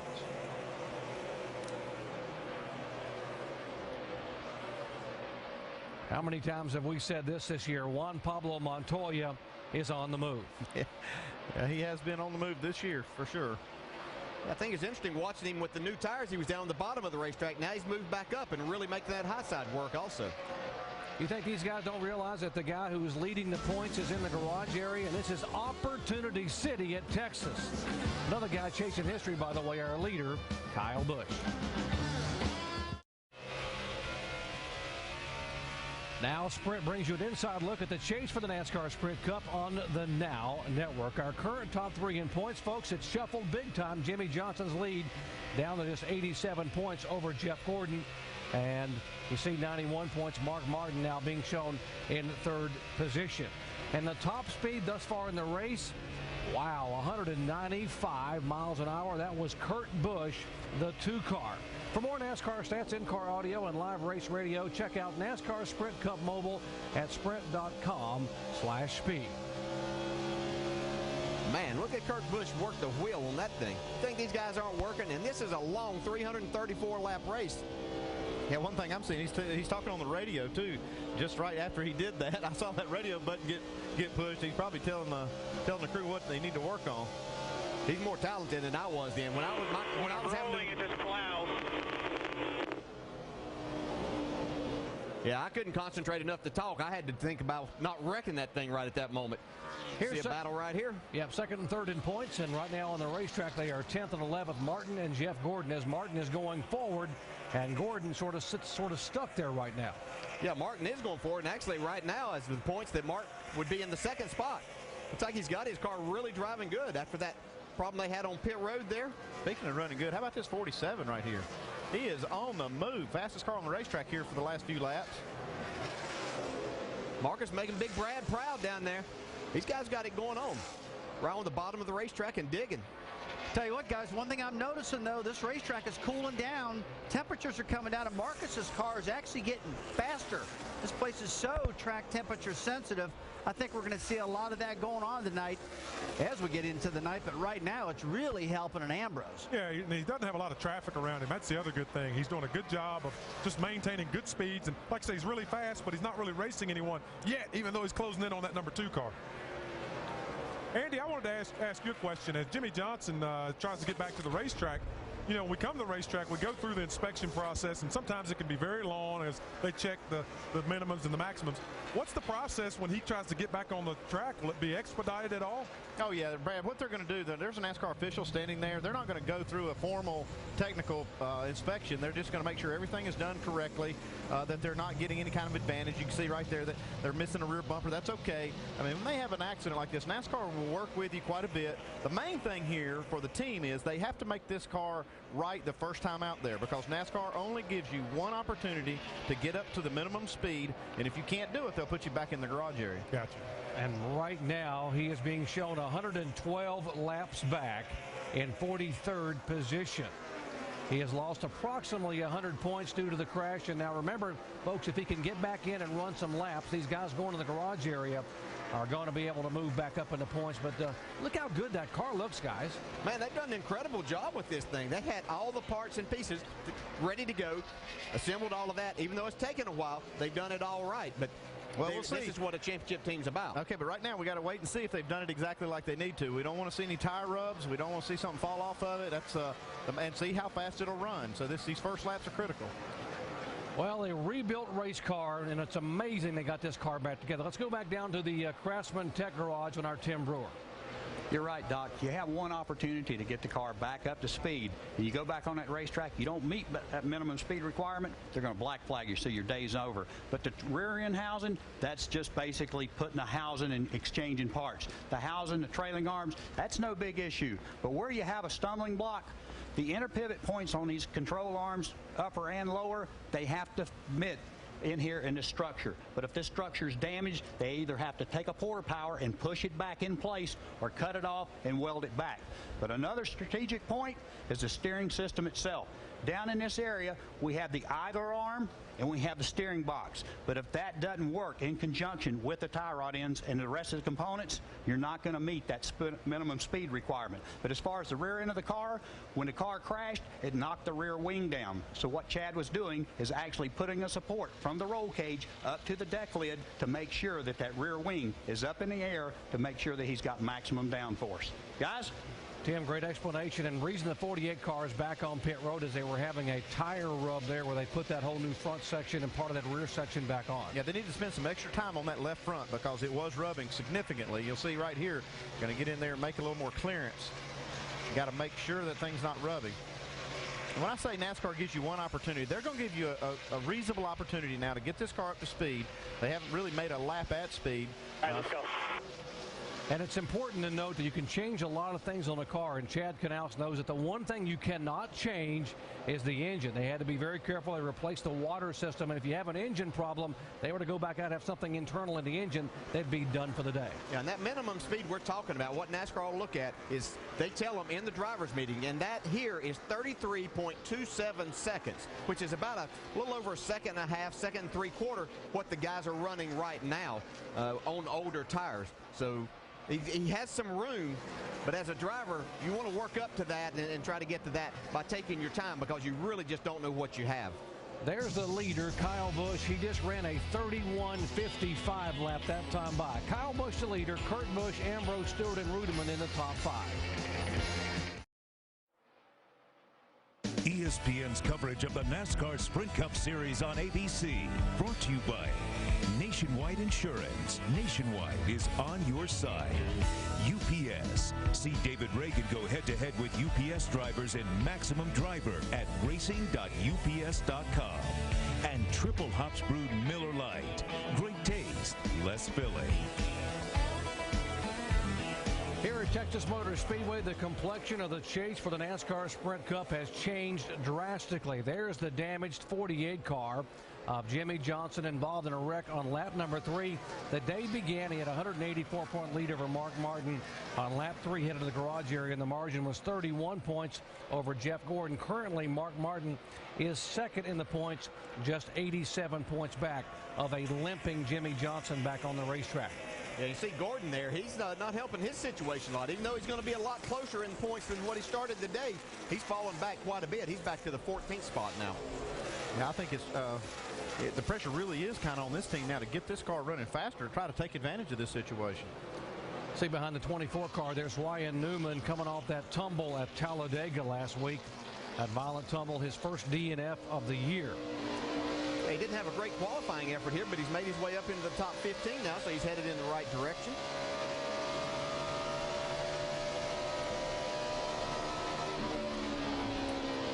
Kyle Busch, our leader, Kurt Busch in second, but look who's easing in on Kurt Busch. That 47 car continuing to move toward the front, Marcos Ambrose. Yeah, he is. He's moving in on this 2 car. Got a great race going so far. It seems like every time he gets to Kirk's back bumper, though, he can't seem to make that pass. He's moved up on the racetrack now. I think part of that might be to save his tires. He might have felt like he was abusing them a little too much. If you run on the bottom all the time there, if you have a little too much wheel in it, you can get the car to pushing a little bit. Shannon, what are they saying in this pit? Well, this car did not start off great today. It was really pushing. They made an air pressure adjustment on that last pit stop right around lap 88, and it has come alive. Marcos Ambrose very excited on the radio. He knows he has a fast race car. My question to you guys is the team must have been bluffing this morning, because when I spoke with them, they said, you know, we don't have much speed, but the car is consistent. How important is that consistency here at Texas? Well, the speed part's going to go away in a hurry because the tires don't last very long. So if you can just hang on for a few laps, everybody else is going to come back to you. And then as they start to fall off more, you've got a good package. That's going to be much more advantageous to you. And that seems like what these guys have. As they get some laps on the tires, that's when their car is the best. Marcus has 4 top 5 finishes thus far this year. A second at Watkins Glen, third at Infineon on the road course, third at Bristol, and fourth at Talladega. This would by far be his best run on a 1.5-mile racetrack. And one thing you need when you have a car like that, you need long green flag runs. You don't want a whole lot of cautions, a lot of restarts, these double file restarts. A lot of things can happen. You want things to settle out where you can take advantage of that kind of setup. Seeing these drivers just really wheel these cars. They're doing a great job. As you mentioned earlier, and it's a fast racetrack. You just have to slide this car around here. These guys are doing a terrific job. We're seeing some really good racing going on here. Just whenever they get right to them, because they are so close, it makes it difficult to make that pass, especially when you're right up front trying to take over the second spot like Marcos is right now. Talk about the speed here. Jeff Gordon qualified at over 191 miles per hour, which makes this the second fastest track thus far that the Cup cars have run on this year. They qualified at 192 and change at Lowe's Motor Speedway back last month. And there's last week's winner getting ready to possibly go 2 laps down to Kyle Busch. We just joined our coverage. Kyle Busch is chasing a little bit of history of his own. No, he's not in the chase, folks, but if he wins a race today, he will do something that's never been done in the 61-year history of NASCAR. He won the NASCAR Camping World Truck Race on Friday night, the Nationwide race last night, and if he would win the race today, he'd become the first driver to pull off the triple at the same track at the same weekend. Now, the other guy chasing history, unprecedented, chasing a fourth consecutive championship. He has been the story of the day, involved in a lap 3 accident, sitting in the garage area for 1 hour and 8 minutes, and now being shown 117 laps behind in 41st position. See Mark Martin here. He's trying to click off and pass some more cars, gain some more points. You see Clint Boyer just in front of him. But Jimmy Johnson's out there making some laps now, so he's starting to gain a few more points. So he's got 90 points difference right now. And that's Jimmy will be able to increase this a little bit more. But Mark's going forward too, so he might be able to stabilize that and keep it in that area. And that's a very workable margin as we get to Phoenix and Homestead coming up. Andy, if you're the crew chief for Mark Martin or Jeff Gordon or some of these guys that are now being able to move in and getting closer, what is the #1 focus here? Is it just tell these guys you've got to finish this race? Yeah, you got to finish and finish strong. You need a fast race car. Don't give anything. Take it all right here. You got to get every single spot you possibly can. Again, Mark Martin said we got a great car going back to Phoenix. We got a car we can win with at Homestead. We just got to get close here at Texas, and he has done it. Back after this message and a word from our ABC stations.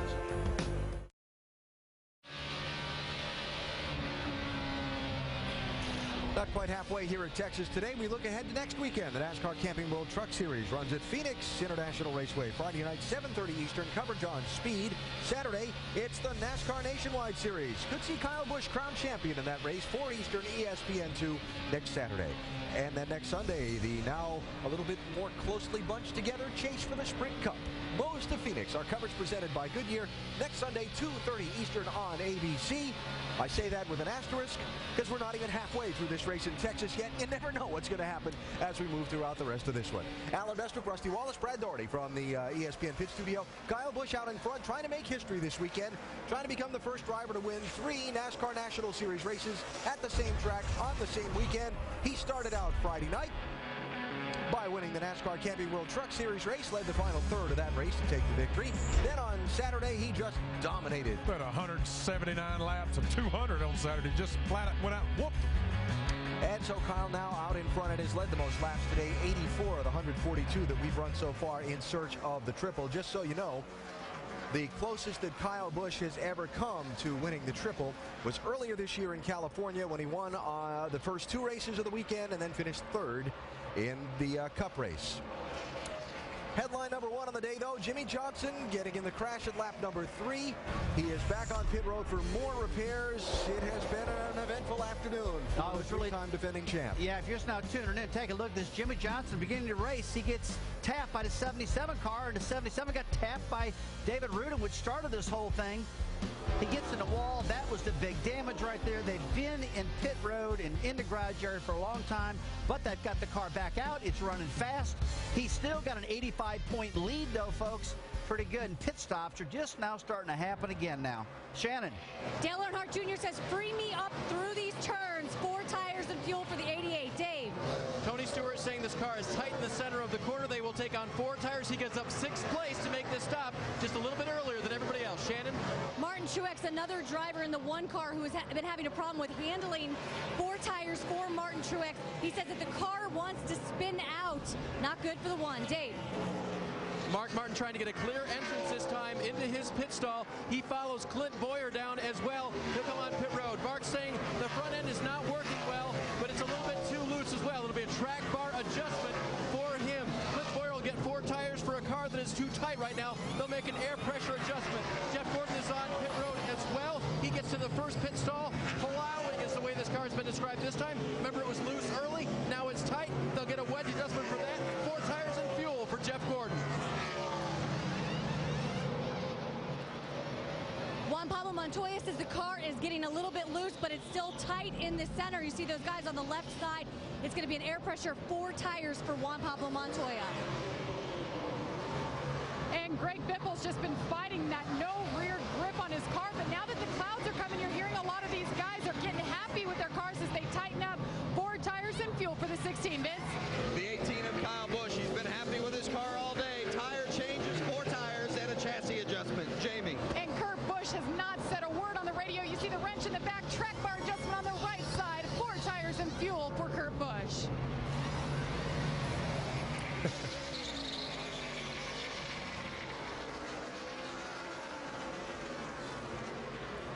47 and I see Marcus Ambrose coming out alongside the 2 car. Here's the 11 car of Denny Hamlin on pit road. Jamie. Great run for Denny Hamlin. Started 25th today, worked his way up to 6th. Last pit stop, they made a wedge adjustment. He said it helped the car tremendously. It's really turning better through the center. Watch this 11 car come to life. 4 tires here. You see the wrench on the left side there in the back window. And he makes the round there, and you see him work on the left. About to drop the track bar for Denny Hamlin. Watch these guys. They've had a bad couple of weeks, and they want to take home the win today. Denny Hamlin, the Martinsville winner, 3 DNFs in the last 4 chase races. Although he has led so many laps, they have not had any luck and trying to get this car to run up front. They're the 2 and 47 who were battling for a second, and they continue that battle. And there's the margin, about 10 car lengths between Kurt Busch and Marcus Ambrose. DJ, we heard several of the drivers as they go by Jimmy Johnson there. Johnson in the 48 have been on and off pit road repeatedly now, still being shown 119 laps back. We heard some of these guys that are chasing Johnson in the points talking about how their cars were so loose, yet the front end is sliding on the racetrack. DJ, what is that about? Well, the racetrack just doesn't have a lot of grip, and so it makes it difficult. But now we're starting to get cooler temperatures and no sun out here. And now they're going to be able to even slide these cars around even more. You only have a little bit of grip that you have with these tires for about 4 or 5 laps. And then that's when the car feels like it starts getting up on top of the racetrack. And you literally just have to slide the car around the corners here. And the guys that are doing that best right now are Kyle Busch, Kurt Busch, and Marcus Ambrose. Ryan Vickers in the pits in the 83 car. Major chassis adjustment. They'll make a 4-tire stop. Vickers just missed his first top 10 of the chase last week at Talladega and just finished outside the top 10. They get the tear-off away.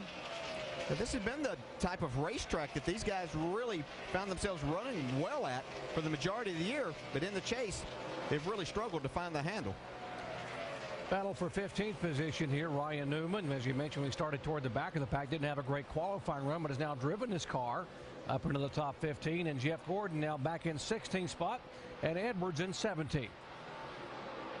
I think these guys have found that this racetrack changed quicker than what they might have thought. We first started this race, there was some sun out.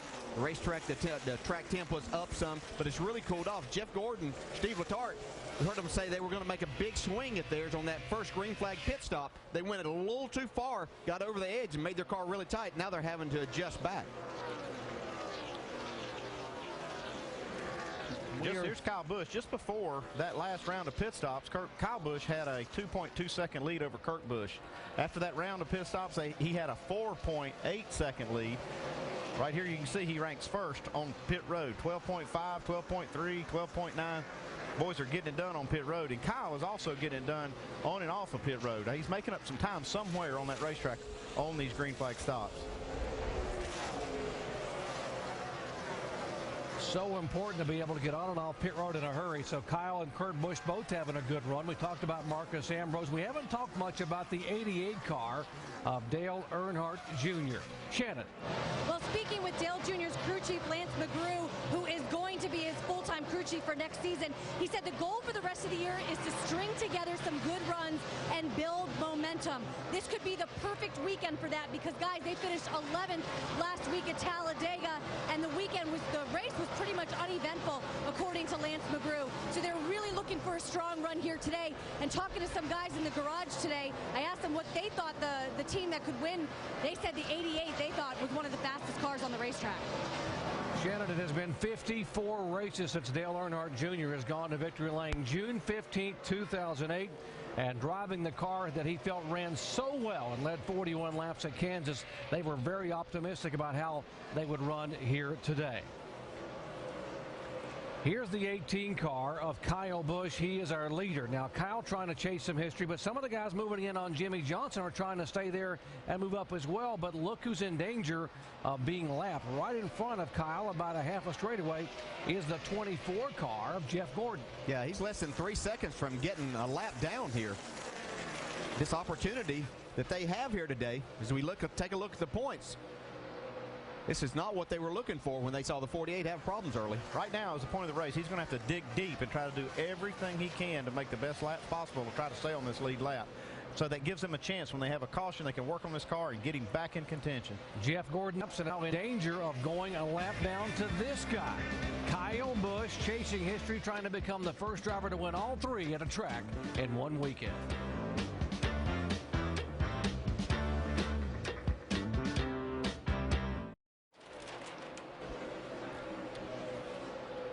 Just 7 laps away from halfway here in the Dickies 500 at Texas, and Kyle Busch goes by the 83 car of Brian Vickers. Busch has now led 3 times for 100 of the 160 laps we have run thus far. If we just joined our coverage, Kyle Busch is chasing history of his own here at Texas this weekend. He is not in the chase, but no driver in NASCAR's 61-year history has ever won all 3 major touring division races at a racetrack in the single weekend. Kyle did it on Friday night in the truck race and the nationwide race last night, and has dominated now here in the first half of the Cup race. Other story of the afternoon, the 48 car, Jimmy Johnson, our points leader and 3-time defending champion, in a wreck on lap 3. He spent an hour and 8 minutes in the garage area. They had to basically rebuild that car. Johnson back on the racetrack, being shown in 40th position, 119 laps behind. You see the points he's lost since the crash. He came in with a 184-point lead, and it is he's lost essentially half his points lead. Yeah, but he has gained 3 spots since they came back out on the racetrack. They were in 43rd, and he's gained 3 spots so far. He'll get a few more before the end of the race. Now it's up to the other guys, Mark Martin and Jeff Gordon, to try to maximize their day if they really want to make up points on Jimmy. Yeah, and Mark can do that. He's sitting there in 10th right now, so you think if he can get himself up into the top 5, that would be a huge gain for them. They'll have this thing down under 70 points if he can make that happen. There's Jeff Gordon. He went to break a moment ago. We told you he's in jeopardy of going a lap down. He is doing everything he can to stay in front of that 18 car, but Kyle Busch is easing in. He is easing in, but just picked his lap times up some. I've seen him run high, run low, doing everything he possibly can to stay up there in front of him. He's about a 10th of a second off of what Kyle Busch is running right now. Now we play Martin Truex. Now you see Martin passing Jeff Gordon. He's trying to stay on the lead lap too. Yeah, this is one of those times as a driver you're saying, man, I really need a caution, but you hate to ask for that because sometimes it might be you. You don't want to get too greedy. Dave. And just a reminder, he was running in 17th when he pitted. He came out in the queue again in 17th, and since then hasn't said anything about the condition of the car. As he battles with Martin Truex Jr., his one question to his spotter has been, are the cars around me for position? If they aren't, he lets them go. Brian Vickers, I think, was an example of that. But for the one car, and obviously to stay ahead of the 18, he's fighting as hard as he can. They haven't improved this car a lot since a couple of green flag pit stops. Well, if they can run side by side, they won't let be anywhere for Kyle Busch to go. Well, the other thing, too, is it's very important for both of these cars to be the one in front, because if Kyle Busch does get by, you want to at least be in the lucky dog position, and that's what's going to happen here. Whoever wins this battle will at least remain in that spot for a while. Jeff Gordon able to pull up in front of the one car. And now that's 18th and 19th, and the one car having some trouble, possibly, Shannon? Well, Martin Truex Jr. came over the radio and reported a vibration, and now there is a caution on the track, guys. Debris on the racetrack, and that is a huge break for both the 1 and the 24 cars. And Jeff Burton, because he was the car that was in the lucky dog spot when that caution flew, so he will get a lap back. So we'll be halfway home this time by. So 167 of 334 laps complete. Caution being waved now for the 3rd time today. All right, Steve Letarte and Jeff Gordon, you just got a little bonus right there. So now you need to try to take advantage and see if you can do anything with this guy right here. Kyle Busch is setting a torrid pace today. NASCAR did make it official. The 31 car, as Andy mentioned, is the Aaron's Lucky Dog Free Pass winner, and he will be the first driver lap down, getting back on the lead lap. Jeff Burton, by the way, the answer to a trivia question. He won the very first race here back in 1997, his first career win in a NASCAR Sprint Cup car. We are just right at halfway now as the caution came out, so half of this race for these guys to get to work on their cars and see if they can keep Kyle Busch from winning all three of these races here this weekend. You heard Rusty talking earlier how this track is changing as it cools off and gets darker here. Andy, anticipating what's going to happen, what kind of adjustments could you make on a 24 car to help him? Well, they've been kind of adjusting it all day, over adjusting it at times.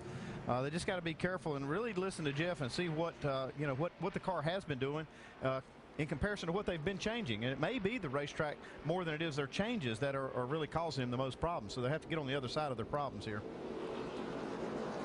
Picking up debris on the racetrack. They've gotten it off the track, and now we'll see Kyle Busch will lead the lead lap cars down. Here comes Kyle. Kurt behind him, Ambrose, Earnhardt, and others that are on the lead lap down pit road at 45 miles an hour. Vince.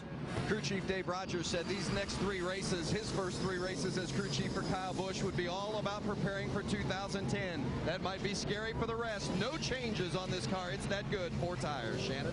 Well, the 47 is saying that they are really hitting the ground on that front nose. They're going to take this yellow flag opportunity to put a Packer in the right front shock.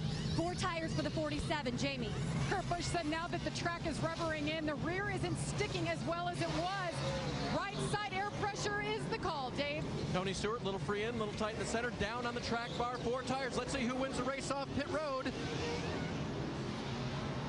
And you know it will not be Marcus Ambrose. Almost 18 seconds in the pits for that 47 car. Lost a lot of positions on that pit stop. There's the 18 of Kyle Busch, who will stay up front. It's just painful for Ambrose. I mean, he lost a ton of spots right there. They put a Packer in the right front shock, anticipating faster speeds as this track cools down, but man, sure did give it up a lot there. So under caution here for the third time, you see the 47 car who've been running in the top 5, and they come in a lot of time on that right side. Now they're trying to get backed up and get out of their pits. Yeah, they have Ryan Newman right in front of them, and he was kind of holding them up from getting out. And by the time they got backed up, Newman had left his stall. It looked like he had a hard time getting up into first gear then when you're backing up and you don't want to tear the transmission out of it, so you have to take a little bit more time there. Ambrose went from 3rd to 19th. Take a look at the point standings here. Halfway in this race, and Mark Martin, Jeff Gordon, all these guys within 100 points of Jimmy Johnson, who's on the racetrack, but not nearly up to speed.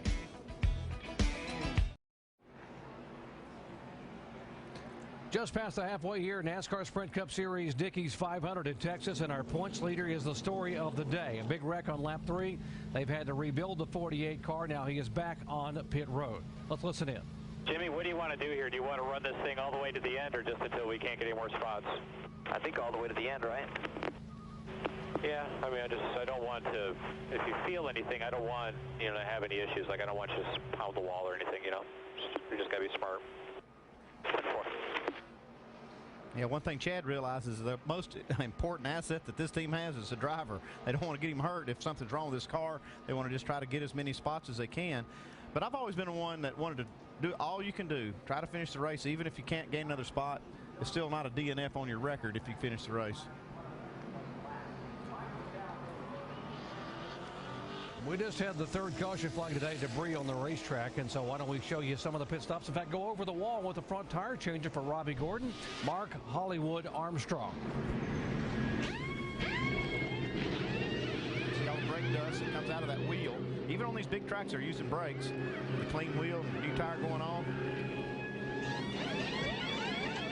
Coming around to the left side. You can see you can't see the lug nuts quite as well on the left side because it has positive camber in that wheel, and it's really hard to see sometimes to get the lug nuts on the left side. Well, right in front of the 0-2 of David Gilliland. That's how close it was. When we talked about Marcos Ambrose's problems in the pits, he actually lost 15 positions by that pit stop and putting that Packer in the right front. Yeah, you can see right there. I mean, the drive time The pit stop was a couple seconds, you see, and then, or 4 seconds, and then a couple seconds on the driver time getting on and off pit road. And that was including the backing up and trying to get around Ryan Newman. But 15 spots, man. Andy, as well as they were running, people at home may wonder, why would you take that time and make that change with the right front? Well, those packers are what holds the racetrack up, or the race car up off the track. They use those bump stops to keep from bottoming out, and they give up a little bit as the race goes on. And sometimes you have to put a packer in there to actually keep the car from hitting the track, especially when the speeds will be picking up later in this race. Getting set for the green flag, and the points now, it's 81 points. The 5 car is behind the 48. So the folks, the chase has really tightened up here in Texas with 2 more races to go. And we still have 163 laps left in this one. So stay tuned as Kurt and Kyle Busch will lead them down to the green flag.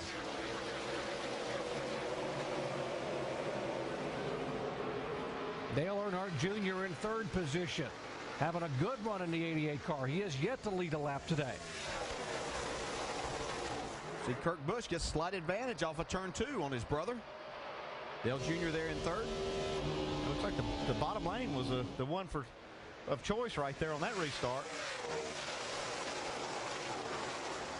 Kyle might think twice about what he chooses on the next one if he gets the lead back. Again, the leader gets lane choice in the double foul restart. Everyone else has to fall in line behind him 2 by 2.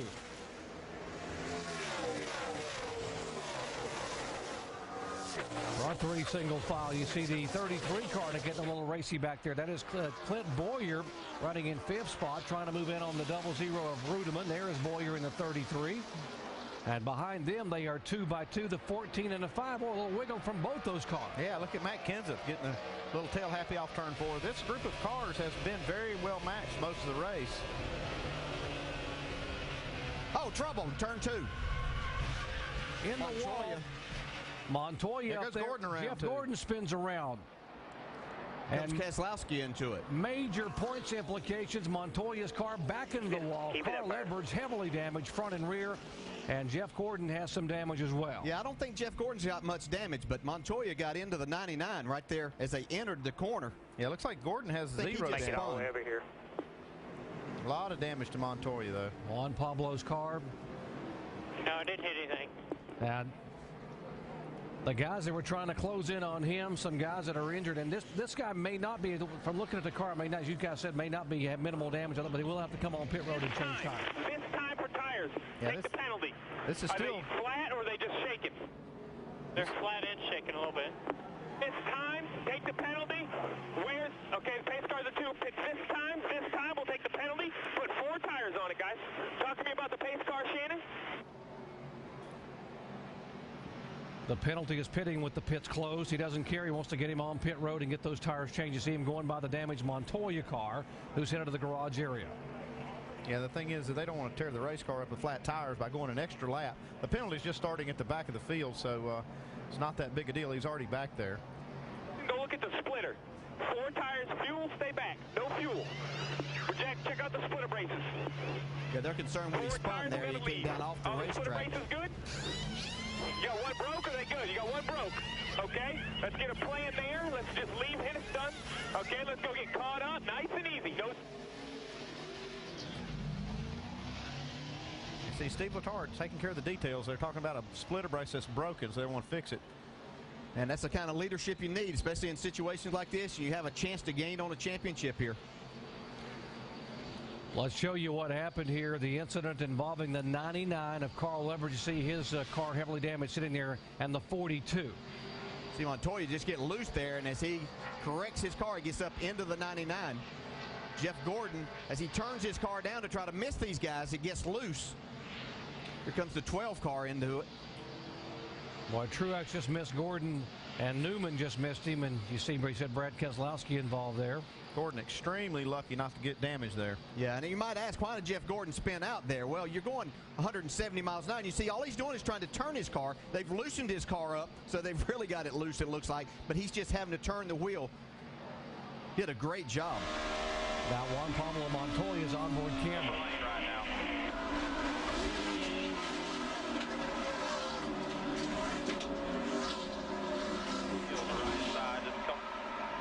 Well, riding along with Carl Edwards, who was in front of this, he thought it may be up high across the racetrack. Here's Carl's on board.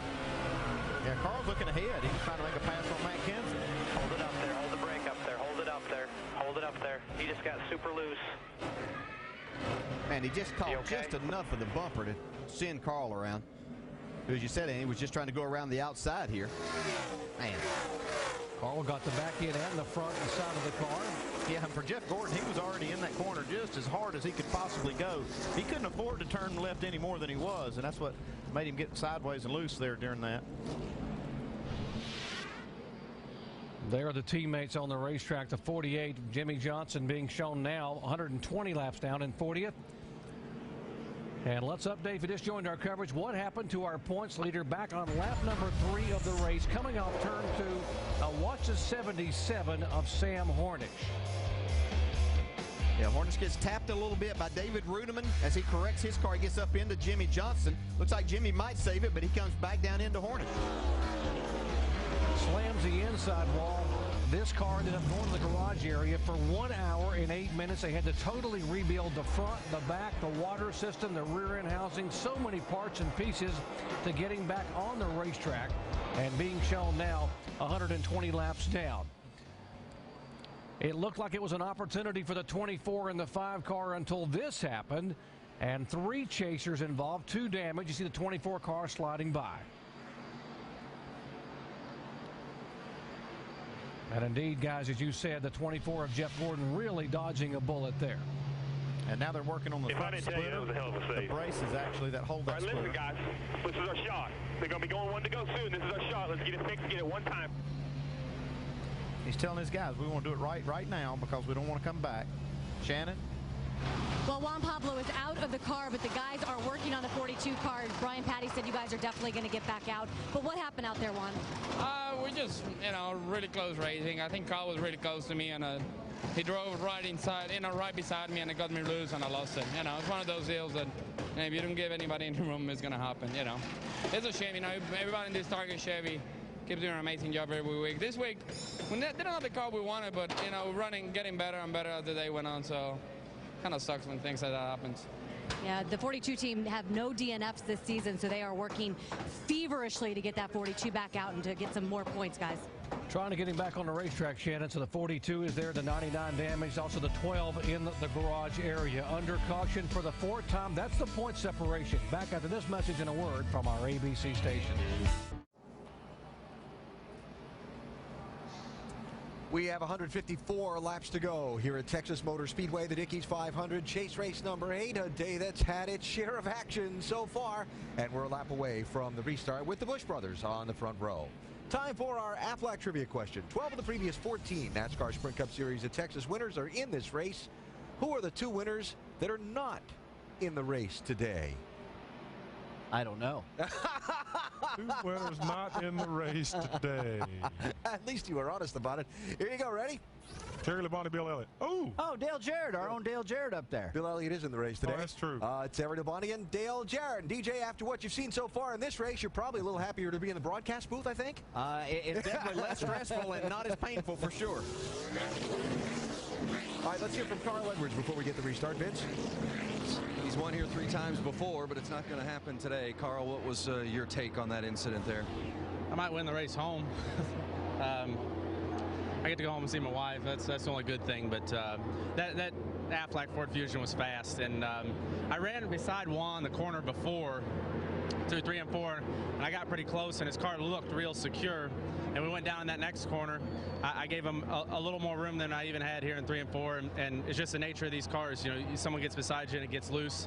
The replay I saw looked like he almost had it saved, and he just got in the back of my car. So surprised me pretty good, but too bad. And I mean, that's just racing. That's how it goes. Thanks, Carl. Back to green. Kurt Busch picked the outside lane, and that has been his advantage now as he pulls away by a car length or so. And David Rudeman trying to take second spot away from Kyle Busch. Yeah. Kyle kind of spun the tires a little bit right there on that restart. You see Mark Martin there in the 5 car. We need to update the fact that the 48 car of Jimmy Johnson is still on the racetrack, back on the racetrack in 40th position, 120 laps down. And why is he running this far down, folks? Because every car that he can catch, the next one would be Sam Hornish, who was already out of the race and in the garage area. If he can catch Sam, he would gain 3 more points. And boy, some close calls trying to get up to speed there. And Denny Hamlin in the 11 car. Yeah, these cars on that outside, that second lane, are really a handful on these restarts. These drivers are just having to really drive the wheels off of them when they get in that outside lane, not to lose any spots or to minimize how many spots they may lose. Right now, 18 cars on the lead lap. Jeff Gordon is the last car on the lead lap at 18th position. And Jeff, by pitting early, had to start at the very tail end of the field. So he's got a lot of making up to do. He's got a lot of cars. He wasn't able to start up there with the lead lap cars. Well, Mark Martin almost had to pull down on the inside of the 17 car. They are battling for position. That is 7th, 8th, and 9th on the screen. Yeah, Mark gives up a few spots on the restarts. It's like his car's a little too loose to go, but then he starts battling back. Yeah, it's flying through the middle of the corner right there. You saw how he really pulled up on Matt Kenseth right through the middle. See if he's got that kind of car through 1 and 2. Well, Mark's a patient enough guy and driver, so experienced. He knows what his job is here. He knows he has a great opportunity. He's going to try to take advantage of that, but he also knows we still have 150 laps to go in this race. It's not time to press the issue just yet. The margin for Mark Martin again down to 85 points. He is second in the point standings. Dave. And Doc, I haven't checked it over the last few laps, but up to about 10 or 15 laps ago, I checked with the crew. You guess which subject Mark Martin had not talked about?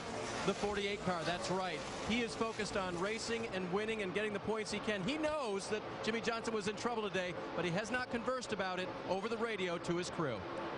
And that is so typical Mark Martin. He focuses on one thing and one thing only, DJ. You know, you were around him all those years driving. It's on his race car, although he's got to understand, I'm sure he's gone by and seen how damaged this 48 car really is. Well, the only thing he can control is his race car and what they do here today. They have a great opportunity. He has to just focus, stay focused, and take advantage of that opportunity that's presented itself. And now with Edwards and Montoya and Keselowski off the racetrack after that last wreck, that's going to be some more cars that potentially the 48 car could get by. You see, that's 36 spot. That's actually doable for Jimmy Johnson if he could stay on the racetrack, keep making laps. We have 147 laps to go, so you could add that to his 66 that he's got. You can see that will put him ahead of those cars. Yeah, 12 more valuable points right there. There's 3 spots for each of those positions.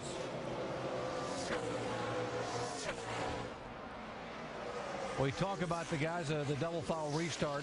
You saw Kurt Busch choose the outside a moment ago and just start to pull away from the 18 because it looked like he had an issue. You look at the racetrack right behind this 18 car. You'll see right as he gasses it up, laying a little bit of a black mark right there. Just you get a little bit of that debris on your tires when you're, especially after you've had a little bit of a green flag stint, and then you go back and don't change tires and have another restart. That's where the potential for spinning the tires is the worst. There's the interval right there. 1.4 seconds. They started side by side just a few laps ago. Kurt Busch leader, and there is Kyle Busch. Let's listen in. I'm sorry, I'm really not that bad. When I step on it, I go wide open and the thing's clogged up.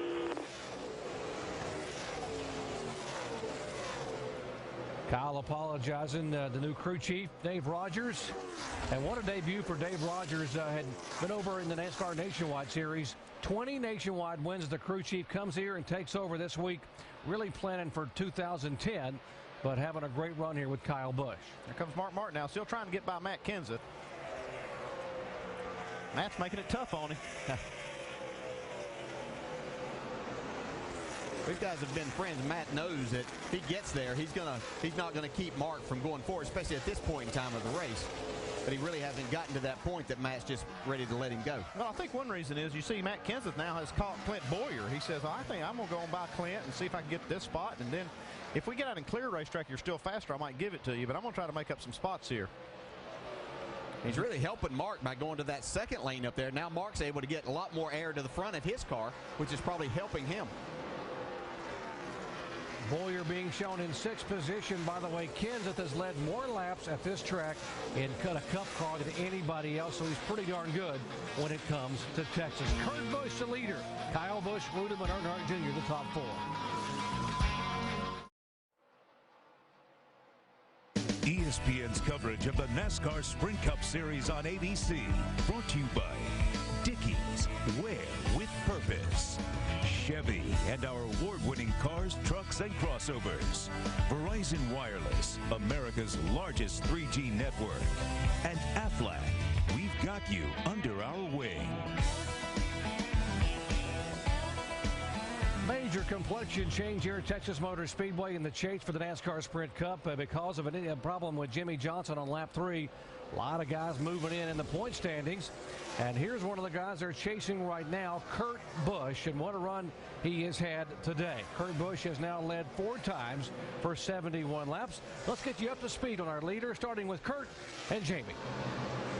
We'll start with both of us, and he's had a heck of a car today. All day we talk about it, it's brand new, and you know, it's been 29 races since he's been to victory lane, and Pat Trice and his crew chief and he are going separate ways, only 2 races remaining. What a better way than to get in the victory lane at Texas for the first time. He hasn't said a word on the radio. Air pressure adjustment worked out well, Vince.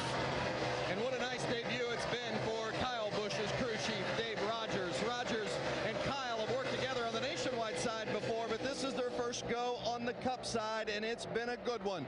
The car has been good. They've made no major adjustments to this race car all day long. Dave Rogers said it's been a smooth transition, helped by former crew chief Steve Addington and also the 2 other crew chiefs on the Gibbs Cup side, Greg Zippodelli and Mike Ford. So far, so good for Dave Rogers in the 18. Running third today is David Reutemann. Reutemann had an outstanding run here back in April. You may recall he finished 11th, but he started on the pole, led 40 laps, had a really good day. Another good day today. As crew chief Rodney Childers said, if the cloud cover stayed today and there was a cooler temperature day, he thought the 00 would have a fine afternoon, and it's been just that. Shannon?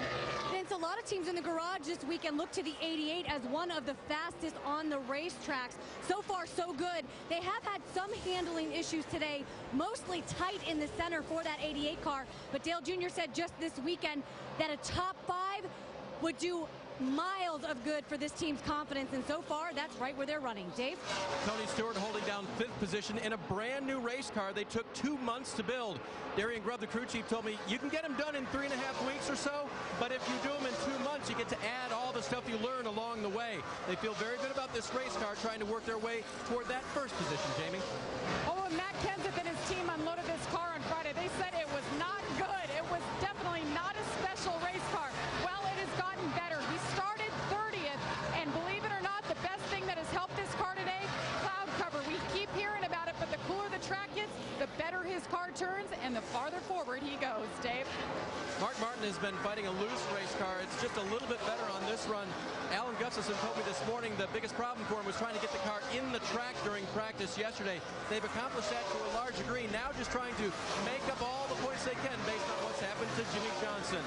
You skip back to the 33 car of Clint Boyer in 8th position. His day has been quite good. Floating the nose has been about the only complaint he's had, but it hasn't really hampered him. They made an air pressure adjustment on that last stop. A little air out of the left rear. It's still just a little tight for Clint, Shannon. Marcos Ambrose still fighting forward drive in that number 47 car, but man, is that car fast. He restarted 19th after adding that Packer to the right front shock. Marco said he's had some bad luck over the last couple weekends, would really like to end this season on a high note. And when he used the 2 words he used to describe this car earlier in the race, yeehaw! Dave. A.J. Allmendinger running in the Richard Petty Motorsports Ford. Yes, get used to it. Having a great run. Started 16th today and has steadily worked forward despite a little lack of rear grip on that car. The transition to Ford has been going quite well according to crew chief Mike Shiplin. In fact, they tested in Daytona this week with a bunch of cars for Goodyear, and they had quite good success, learned what they could about the Ford, and are moving forward in that direction. Jamie? And Kevin Harvick just got around the 44 A.J. Allmendinger, but Kevin Harvick, our in-race reporter, having a pretty good day. He brought the same car he had a top 10 run with at California. They had high expectations for it. Didn't get it all in qualifying. No, qualified 20 24th, but he continues to move forward. They've taken a lot of swings, wedge, track bar, air pressure, but it's paying off, guys. But the story today, folks, thank you very much on the top 10 there, has been this car, the points leader and three-time defending NASCAR Sprint Cup champion, Jimmie Johnson. Let's update what happened, folks. The car has been totally rebuilt because of this incident on lap number 3 in turn 2. The 77 car. Sam Hornich gets out of shape and just catches the edge of the 48 of Johnson, who spins and will come back across the racetrack and get clipped again, and now will slam the inside wall. Jimmie Johnson's Chevy had to go to the garage area and spend 1 hour and 8 minutes being totally rebuilt. That got him back on the racetrack, and he is now being shown 121 laps down in 40th position. Let's go down to his pits and talk to crew chief Chad Canals. Vince. Chad, the team did a great job of just repairing this car, but what kind of condition is it now for Jimmie to drive?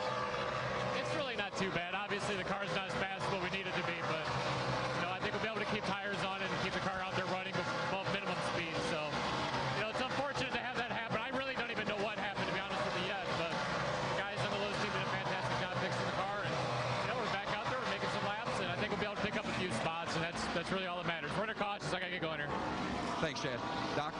Caution on the back straightaway. Thank you, Vince. The 43 car, Reed Sorensen involved. There's the damage on his Dodge. Caution flag for the 5th time today.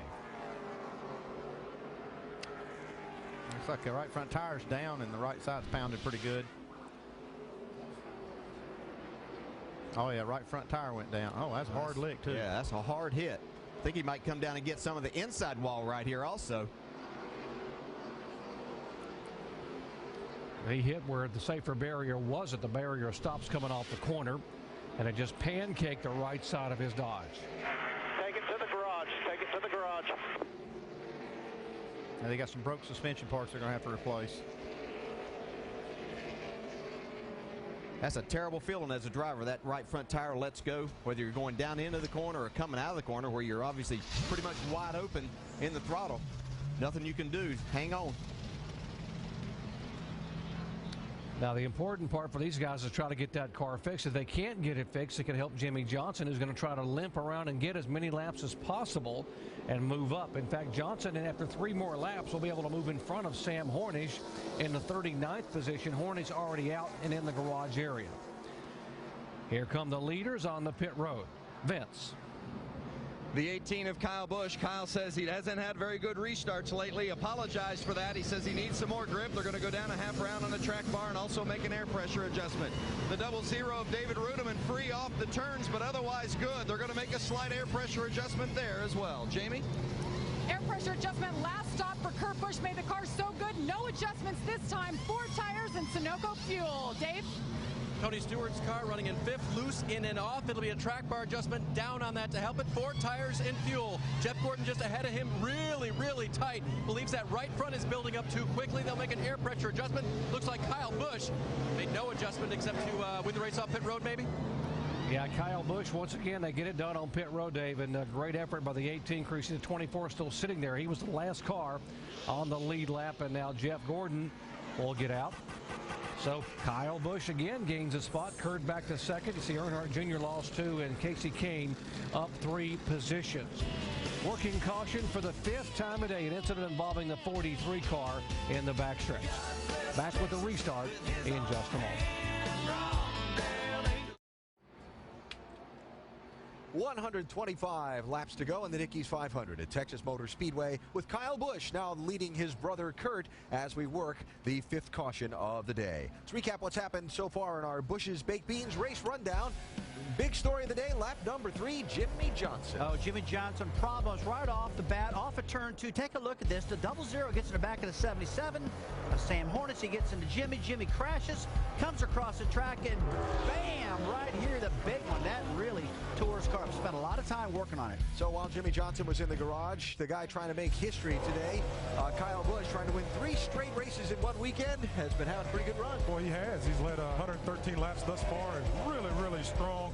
Looks like the car to beat, along with his brother at this point in this race. He's doing a great job. While the Busch brothers, Kyle and Kurt, have done most of the leading, Jimmie Johnson's team went to work repairing that 48 car. It took them 1 hour and 8 minutes to get Johnson back onto the racetrack while he came out running some 115 laps down, the problem for the guys closest to him in points starting the day is they've had their own troubles and haven't been able to take advantage. Oh, big problems. Take a look at Juan Pablo Montoya. Loses it and he gets up into Carl Edwards. They both get in a big crash.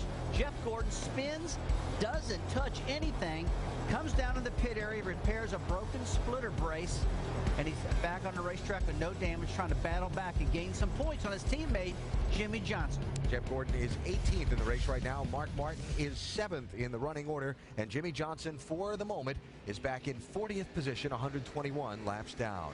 Now, the Busch brothers, Kyle in the 18, Kurt in the 2. They've done most of the leading. Here's Kyle's assessment of the Busch brothers battle. If he gets out front, he checks out to that distance, and it's over. Same thing with me, you know.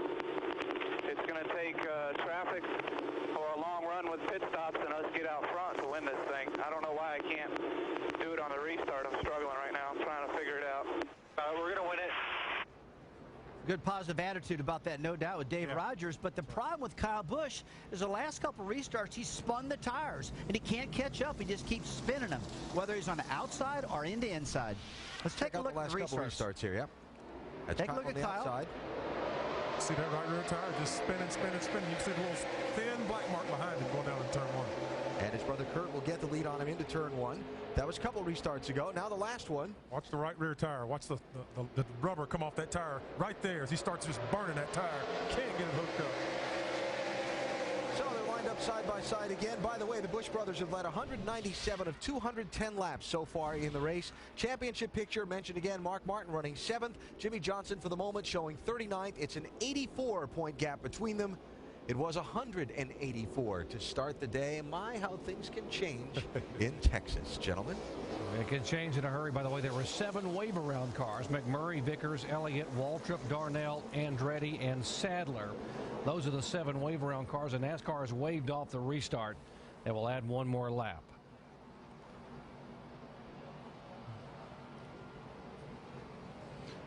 So the Busch brothers up front, Kyle Busch, Kurt Busch, and you heard Kyle the concern about being able to get the restart and not spin those tires and be able to hang up there. Well, ABC Tuesday, the #1 new drama on television has arrived, ABC's V. Over 18 million viewers welcome the visitors from beyond. Don't miss a second of the series critics are calling electrifying, stunning, and instantly addictive. ABC's V, all new Tuesday at 8 Eastern Time, 7 Central on ABC. Let's go down and talk to the crew chief for the 2 car of Kurt Busch, Jamie. Well, we see the brothers side by side. What do you think? You guys have an advantage again here on this restart? I don't know. I think 18's probably got the advantage just because he gets to control the restart. But hopefully we can get by him in a lap or 2 and drive away from him. I think we got a pretty good Miller Lite Dodge right now, so I think we're just a tick better. But we're pretty equal right now, so we'll see what happens. It's all about who gets out in front with these cars, right, Doc? That's exactly right. Got to get the advantage, get that clean air. We do want to mention, by the way, that David Reagan got the Aaron's Lucky Dog. Got the free pass on that caution flag. He's now being shown in 19th spot. Listen to the 24 radio. I'm a fan of them double fire restarts right now because we're a whole lot closer to the front than we beat 18 single file. It's looking on the bright side for sure. Gotta love the optimism. Okay, let's watch and see if Kyle Busch can fix the spinning tire issue on the restart.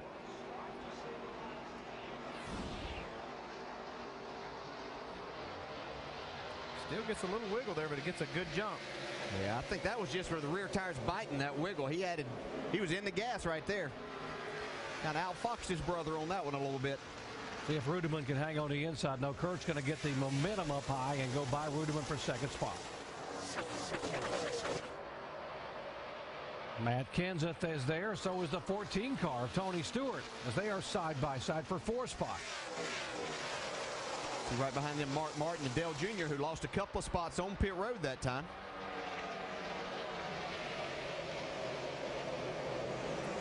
Just over 120 laps to go here at Texas Motor Speedway. 3 races remaining in the chase for the NASCAR Sprint Cup. We're at Phoenix next week and at Homestead, and boy, how the complexion has changed. Jimmy Johnson, an accident, a damaged car being shown back in 39th position. And these guys up front, the 14 car and the 5 car, trying to gain some valuable points. Well, here's some hard racing going on and back further in the pack. Mentioned David Reagan was a lucky dog car, being able to get back on the lead lap. He's in this group. You see McMurray, last week's winner at Talladega. 31 car. Jeff Burton, a two-time winner here. You see him in that mix. See Gordon pull down to the inside. He didn't get the run off of turn 2 that he wanted to, but he wanted to protect that inside. Didn't want anybody getting down there. That high side's been a little bit difficult on these restarts till you get a few laps on the tires. Gordon being shown in 17th position in front of him. That is Burton in 16th and Hamlin in 15th. I don't know what Jeff's, if they've really loosened this car up now, but he doesn't seem to be getting a run off the corner at all right now. Really just struggled all day. I mean, he had a good first part of the race where he led a little bit, but then since then he's just not been very good. If you're wondering at home, folks, about Jimmie Johnson, our points leader, who's being shown 121 laps down, if the entire field were to be in a wreck right now, which of course is not going to happen, the best Jimmie Johnson could finish would be 35th. Because he's that many laps down, but they're going to keep running and hoping that they can get as many laps as possible in. Yeah, they're 39th right now, so they have to keep running until they can get every possible spot that's out there. And like you said, they can get up to 35th if everything goes their way. So 184-point margin when the day began. Right now sits at 80 points. He's an 80 points in front of the 5-car of Mark Martin and 124 in front of Jeff Gordon.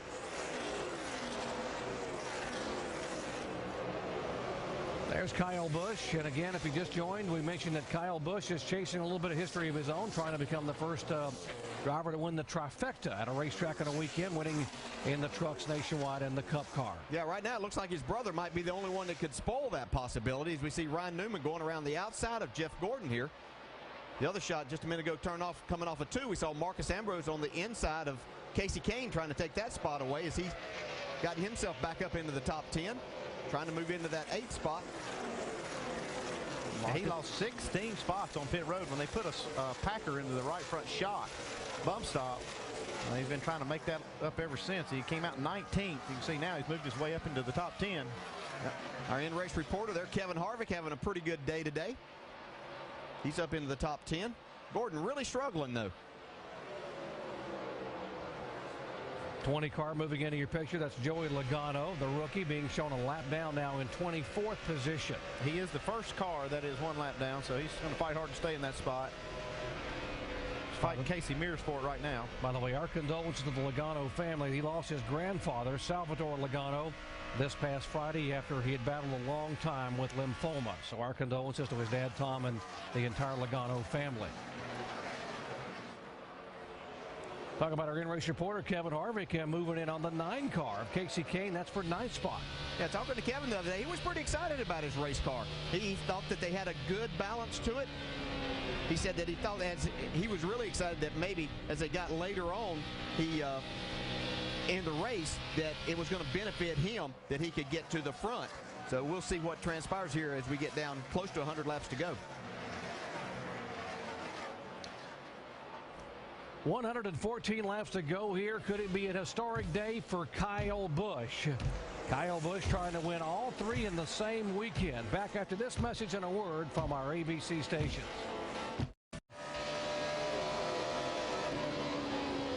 Back in Texas, and lots of motorsports yet to come your way. We're going to wrap up what has been a wild one here at Texas Motor Speedway with NASCAR now tonight, 10 o'clock Eastern time on ESPN2.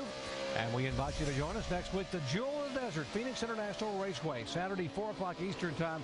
Live coverage of the NASCAR Nationwide Series race. Possibly Kyle Busch could wrap up the championship at Phoenix with a 15th or better finish. And, of course, on Sunday, NASCAR Sprint Cup Series presented by Goodyear, 2:30 Eastern time right here on ABC. Automobile Club of Southern California NHRA Finals coming up next Sunday, 7 o'clock Eastern time on ESPN2. Little smoke out of the 02 car, David Gilliland. That is the 4th Joe Gibbs Racing car. You see all the letters rubbed off that left front tire.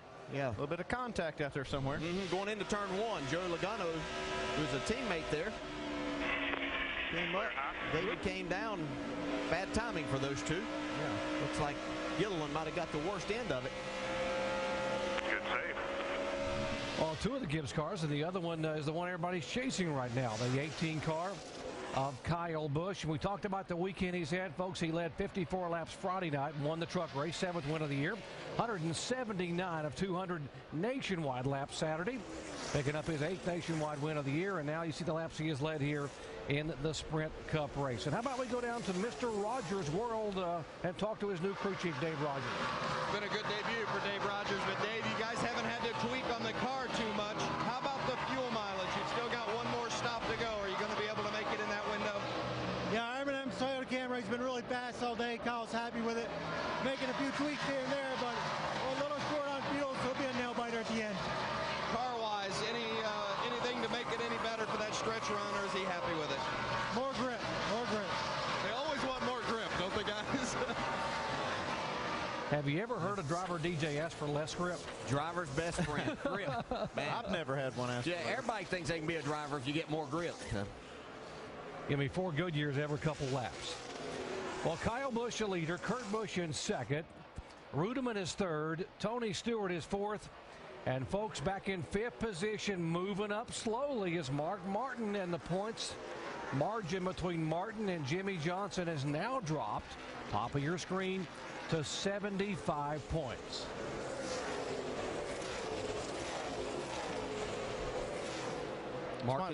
This might be one of Mark's better runs of the day, too, right now. He's running good lap times. Yeah, and he can see 5 more points right up there in front of him.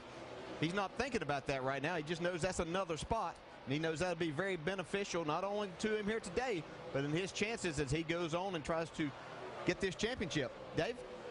And the last run, he described the car as pretty good. They made no changes to it on this last pit stop. Alan Gustafson told me this morning, you know, initially after practice on Saturday, I felt terrible about things. I didn't think we were that good. But then I started to think about what this track can do to you and how tough a place it is to race. And I reasoned, you know what, I don't think we really are that bad. And if we can just tweak on it a little bit, we might be able to get Mark into the top 5. They've done that. And he's actually faster than the car he is chasing right now. Tony Stewart, the car in front of him. Martin running laps at 31.5, and Stewart had been the 31.7 range. So we'll see if Martin can reel in that 14 car.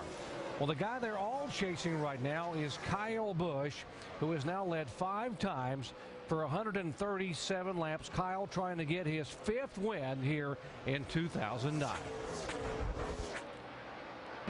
You're watching ESPN on ABC.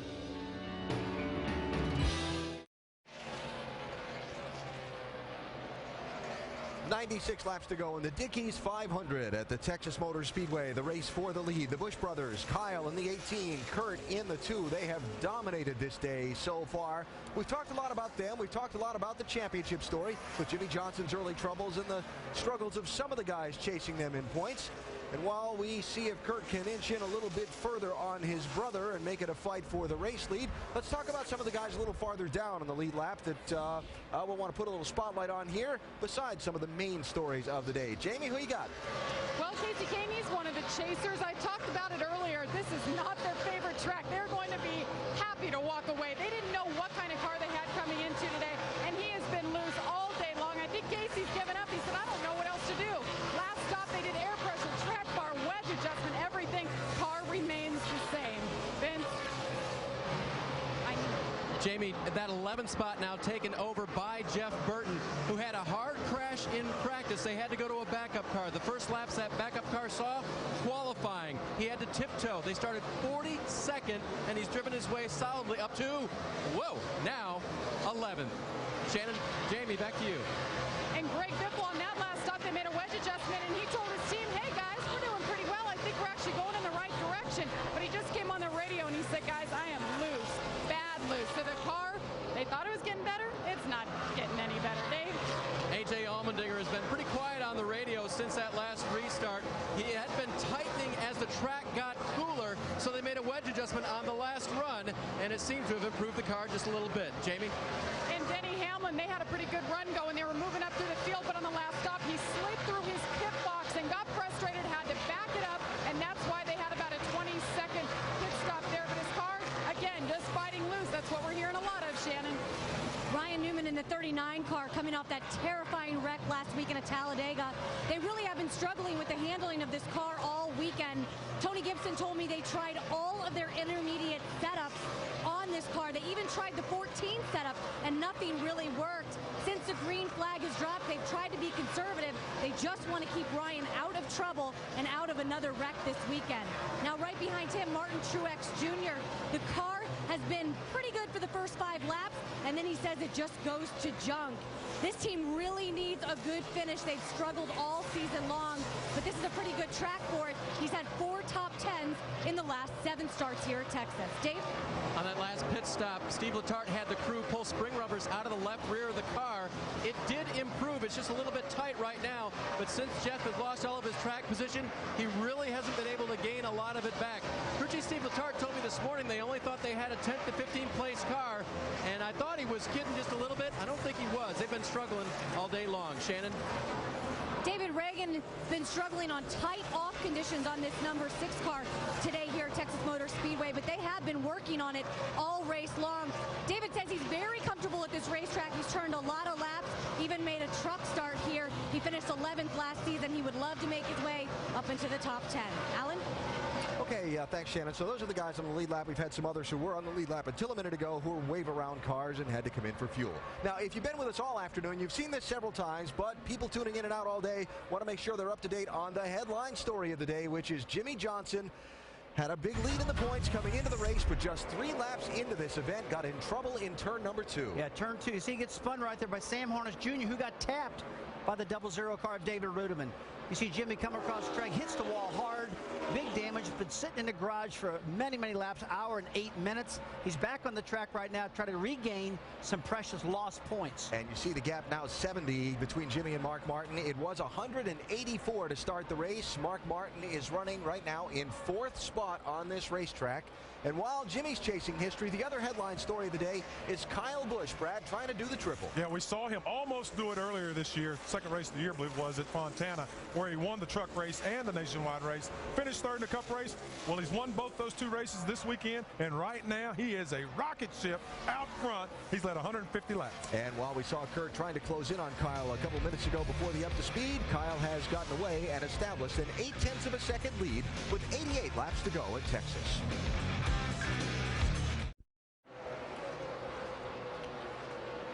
Laps clicking away here in the Dickies 500 at Texas. Just 83 laps to go, and it has been the brothers Busch. In fact, Kyle and Kurt Busch have led all but 13 laps here today. Let's listen into the radio.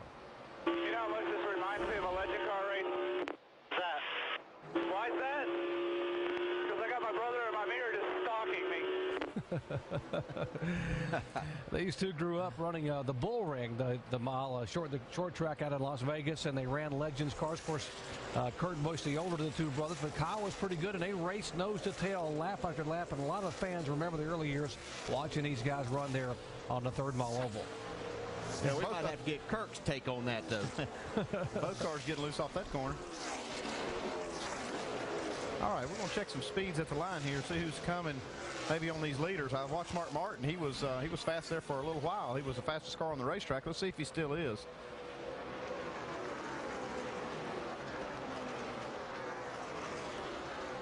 So far, it is the 2 car. Rudiman right there.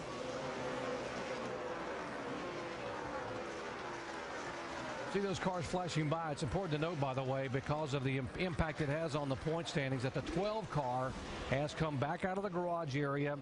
Brad Keselowski back in the race. We are told the 42 car of Montoya will be back out very shortly, and the 43 car is coming back out as well. Let's check these speeds of the line again as they come by and see exactly who's quick. Yeah, Mark Martin had been faster. That lap we showed, he was not. He actually lost a little ground to the leaders, but he's in 4th spot. Last lap was 31.80. 81 on Kyle Busch. Man, you can see right there the 18 and the 2. These guys sliding these cars off the corner, just really wheeling them right now. They had a little trouble there getting by on the 78. They cost the 18 car some speed. Let's see, there's the 2 car coming by. And Kyle was quicker that time. But Mark Martin is the fastest of the bunch. Yeah, that time Mark picked it back up, but he has been for about 10 laps a little bit faster than the leaders. Yeah, he's really closing in on David Rudiman in that third spot, so that's 5 more very valuable points for Mark. Yeah, you can see the top 3 speeds are not in the top 3. Folks, the lights have now come on here at Texas Motor Speedway. The temperatures are going to drop, and this track's going to change, and the racing's going to get even better here in the final 79 laps. Back after this message and a word from our ABC station.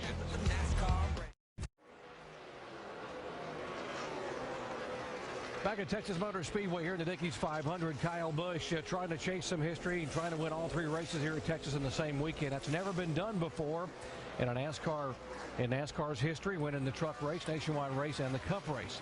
Now, the calculators are very busy on pit road because the leaders are expected to be on pit road sometime in the next 7 to 10 laps. And DJ, that could make it very interesting if that's their last pit stop and trying to stretch it to the checkered flag. It could be. The driver may have to do some things as far as saving fuel, but I'm going to defer your question over to our crew chief here. It's his job to get us to that point. He was busy calculating. Yeah, I'm over here calculating the numbers, and it's, if they can make it to lap 271, they're going to come close. They're not going to. They're still going to have to save some fuel that last run. We're hearing Marcus Ambrose is saying they're going to pit on lap 268, which is going to place them short. And here's the 42 car coming out. Why is that important? Because Montoya is not going to win the race, but if he comes back on the racetrack and runs laps, that's one less position that guy, Jimmy Johnson, can get by continuing to run laps. And that's 3 valuable points in the standings. You see a little smoke coming out of the back of it. Jimmy Johnson still being shown in 39th position here, 124 laps down. The point lead was 184 entering today, and right now it is down to 70 points as Mark Martin being shown in 2nd position in the point standings, but 4th on the racetrack. There's the margin across the top of your screen. Yeah, Mark Martin's catching the 0-0 of Rudiman. Not quite to him yet, but he's been running him down. Yeah, he's gotten to this point, but these guys are really sliding the back end on all of these top cars, off the corner in particular. So these tires are really worn now. These guys are going to really be excited about getting some new tires on these things because it becomes a handful. Kyle Busch, though, is doing the best job because he's pulled out to about a 2-second lead on his brother now. You can see Rudiman and Mark Martin both rear end hung out there coming out of turn 4. We are hearing the 24 car will be coming very soon. Jeff Gordon being shown back in 18th position. Only 19 cars are still on the lead lap. Yeah, pretty disappointing for Jeff Gordon and his team not being able to take more advantage of this opportunity they've been presented. Yeah, we see David Rudiman there waving. He's going to pit this time, looks like. The one car coming down pit road is Truex. He's on the lead lap as Bobby Gordon is a lap down. Let's go over the wall in the 7 pits with Hollywood Armstrong.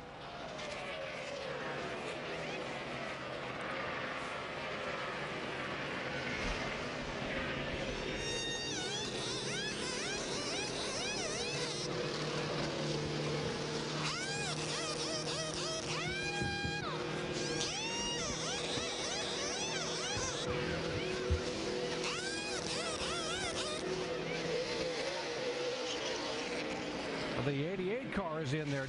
Dale Earnhardt Jr. getting his stop. Shannon. Dale Jr. says the car is tight on landing in 3 and 4. It was an air pressure adjustment for the 88 and 4 tires. He comes down. Here comes the 5 car of Mark Martin down pit road. Tony Stewart behind him as they come down.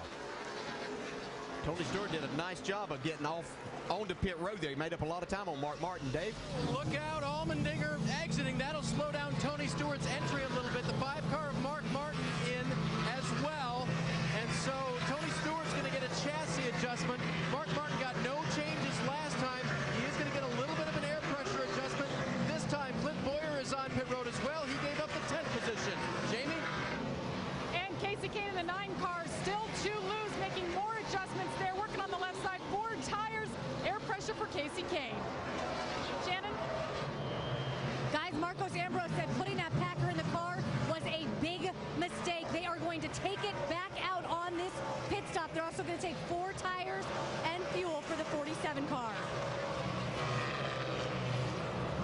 Here comes the 18 of Kyle Busch. Busch is in his pit box. They put a little bit of tape on the front. They're going to make a track bar adjustment and also air pressure in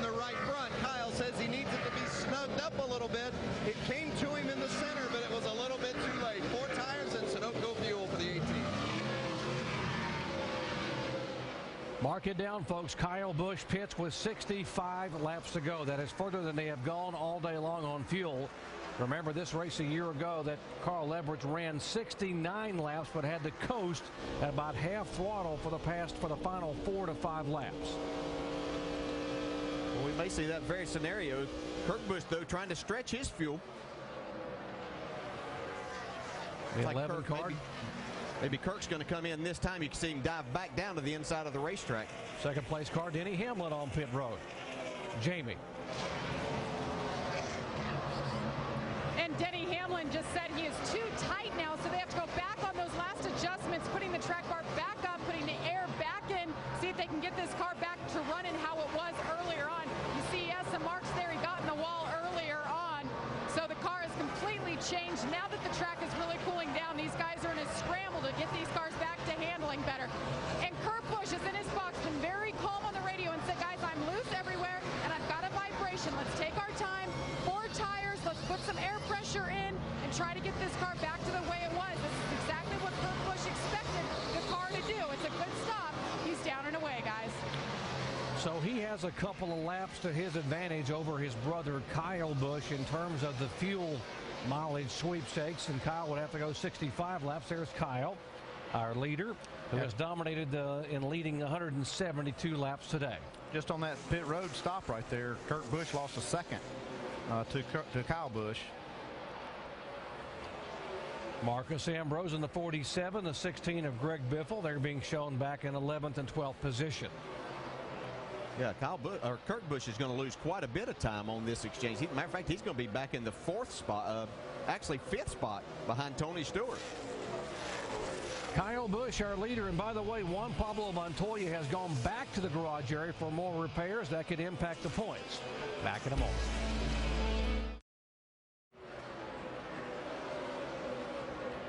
Inside of 60 laps to go here in the Dickies 500 at Texas NASCAR Sprint Cup Series, and Kyle Busch chasing history. He and brother Kurt Busch have led all but 13 laps today. Let's listen to the 18 radio. You all didn't get them tight. Look at me. Are they tight? Say they're all good, bud. They say they're all good. No, it vibrates real hard off the corner.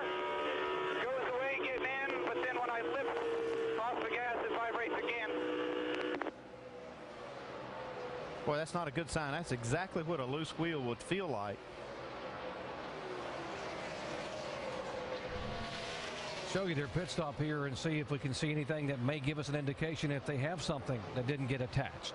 Okay, we're watching. Everything's normal. The front tire changer's just a little ahead. See the rear tire changer slips and falls coming around the car. Can't really see them hitting the lug nuts on that left side. Everybody looks like they're happy with what they did, though. So we can look at the left side now. Watch the left rear guy. See if he gets all 5 of them hit.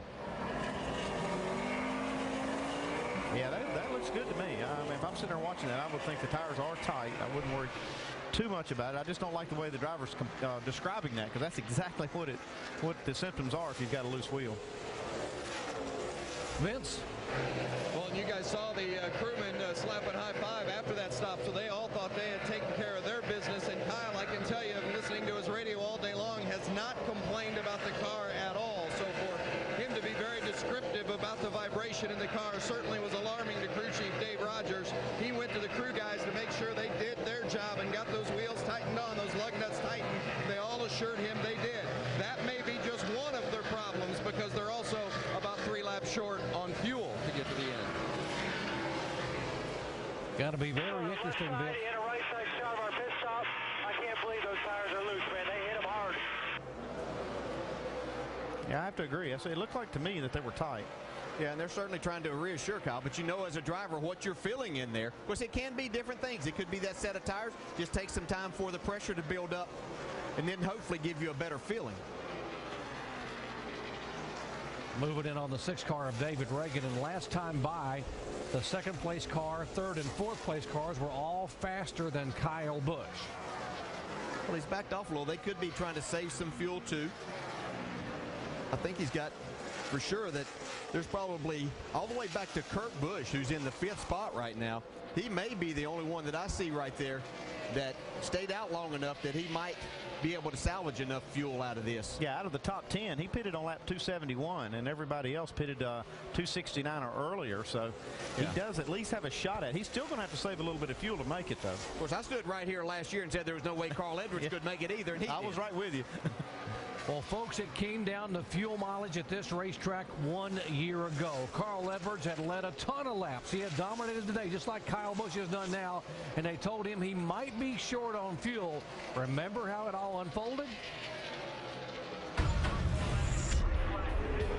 We squeeze every little bit, use our best mileage.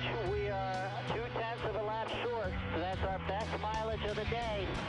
I hear you. Keep conserving fuel, bud. Nice, clean, smooth laps. Keep an eye on your gauge there. Just let him go. This is checkered. Outside, checkered flag. That is it. You're the winner. Awesome job, guys. Gosh darn it. Hell yes! Right there. That's Ford fuel mileage. Great job. Inside of 50 laps to go here in the NASCAR Sprint Cup Series Dickies 500 at Texas Motor Speedway. Kyle Busch, the leader. It had been the Busch brothers who had led the bulk of the laps, Kyle Busch and Kurt Busch. And actually, Kyle Busch came in for what may be his final stop 2 laps before Kurt did. Kurt stayed out 2 laps longer. There's the 2 car. And when Kurt came back out on the racetrack, he had lost 4 positions on the track. Yeah, they're trying to stretch his fuel mileage and trying to make it to the end without making another stop. And they make their pit stop right here, lose a little bit of time on pit road. You see they're just a little bit slow on the right. They lost about a second on pit road to Kyle Busch, but they ran 2 laps longer on the racetrack on the old tires than did the 18 car, so that cost them a little bit of time. Ended up losing quite a bit of track position. You can see this tire that came off the right front. That looks like trouble, Jamie. Well, it is. Remember I said he was complaining of a bad vibration? That's it. That is the right front tire corded down. Well, you see it's been split down to the cords. But he said to his team, he admitted, he said, guys, the beginning of that stint, I was racing my brother just too hard and I wore the tires out. So he got some fresh good years on there. And guys, this 2 car, they say they're going to be 2 laps short. Yeah, they made they went the longest the last stint, and if they're 2 laps short, you got to believe that the other cars will also be short. Yeah, and he lost some more time with that tire, and we saw right before he came to pit road that the 1 car had got around him. It got Kurt way high coming out of turn 2. He probably lost a half a second, maybe even 3/4 of a second right there, just trying to gather everything back. So all of that added up to him being back quite a few spots. So Kurt Busch being shown in 4th position. Behind him in 5th spot is the 5 car. There comes Mark Martin in the 5 car. He's being shown 5th on the racetrack, 2nd in the point standings, now just 75 points back of Jimmie Johnson. And if you just joined our coverage, that's been the big story today. The headline story, Jimmie Johnson, our points leader, on lap 3, a major accident. The car had to go to the garage area for over an hour and be totally rebuilt. He has been back now on the racetrack, showing in 39th position, 125 laps down. Andy, I'm going to ask you something about Mark Martin and Alan Gustafson, his crew chief. Agonizing right now. If you're a little bit short, what do? You've been allowed back in the championship battle, but do you risk staying out there and trying to run this to the end? Yeah, it is a hard decision to make, especially if you're closer. I think that the 5 car's a little bit too short to try to stretch this on fuel, and if they do, they'll give away a lot of points that they could have made up on the 48. If I'm Alan Gustafson sitting on that box, I believe if it goes green, I'm going to go ahead and make that pit stop without risking running out of fuel and sitting down there trying to get it started again and losing just a lot of spots. What a day for Jimmie Johnson. We talked about the fact that he had what seemed to be a comfortable lead when the day began, but here's lap 3, and watch Sam Hornish. Yeah, you can see right there, Sam Hornish got into him. Jimmie trying to correct it. Ran out of room there, back into the 77, into the inside wall hard. Took him a long time to make the repairs. A long afternoon and evening. Now we have a championship battle again. 1 hour and 8 minutes in the garage area, Andy. You've lived that. I mean, they basically peeled the car away and rebuilt it from the firewall forward, with the exception of the engine and a lot of suspension parts. They've done a great job fixing this car. Since they've come out, they have lost about 7 or 8 laps. after they came out, but they still did a great job to keep this car up to the minimum speed without having to make any other really significant repairs. So they've done really well, about all they can do, really. Now, the cars that have fallen out and come back on the racetrack are not helping Jimmy. Here's the 43 car, Reed Sorensen, back on the track, and he was a car that Jimmy was hoping to be able to catch because Sorensen has now completed 209 laps, and Johnson has only completed 168. Yeah, just a few more laps. He'll go past Edwards and get that spot. Man, looking forward to the next 2 weeks. You've got a 1 mile, what's basically a short track for these guys next week. Anything can happen there. And then on to Homestead, where I'm sure Curtis Gray's probably sitting in the ticket office taking orders himself down there. He's the general manager, president of that place. So sure they're excited about all of this too. We talk about Jimmy Johnson chasing NASCAR history for the season, but trying to win his 4th consecutive. How about Kyle Busch chasing NASCAR history here for the weekend at Texas Motor Speedway, trying to win all 3 at the same racetrack? Well, you see right there, though, Kyle Busch, it looks like he's giving up a spot to this 96 car. I'm just wondering if he still may have a problem. He's been talking about that vibration. Well, he just slowed down abruptly in the middle of the corner, and we are told now that he is saving fuel. He is about 3.5 laps shy. 37 laps to go. Back after this message and a word from our ABC stations.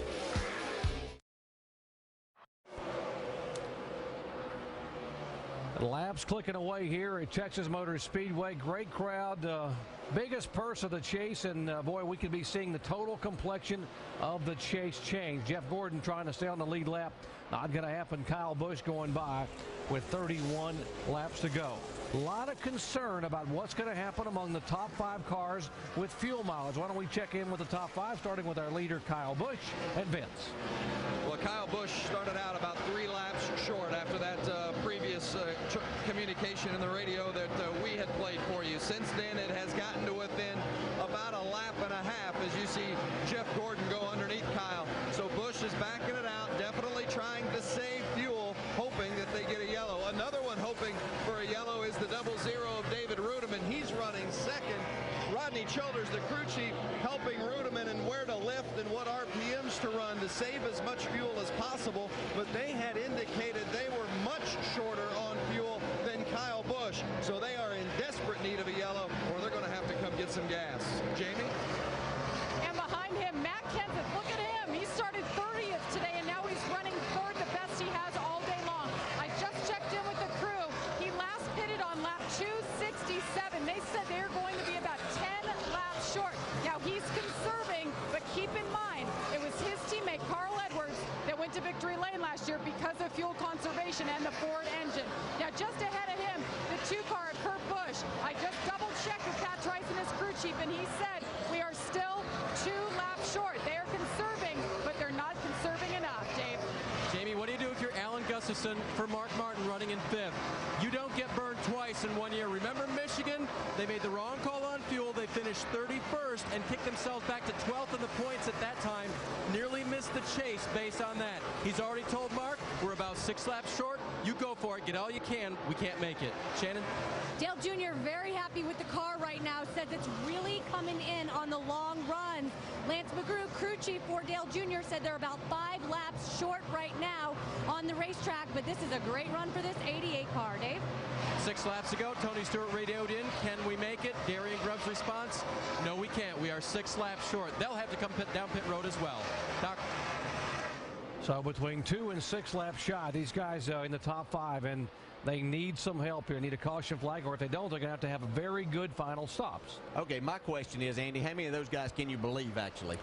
Yeah, that's the thing. I mean, sometimes you just get kind of optimistic with those numbers. You want to try to make it. You tell your driver to save me some fuel. You're trying to make it. And also, you don't want other teams to know what your real strategy is, so you might kind of hold those cards a little close to your vest.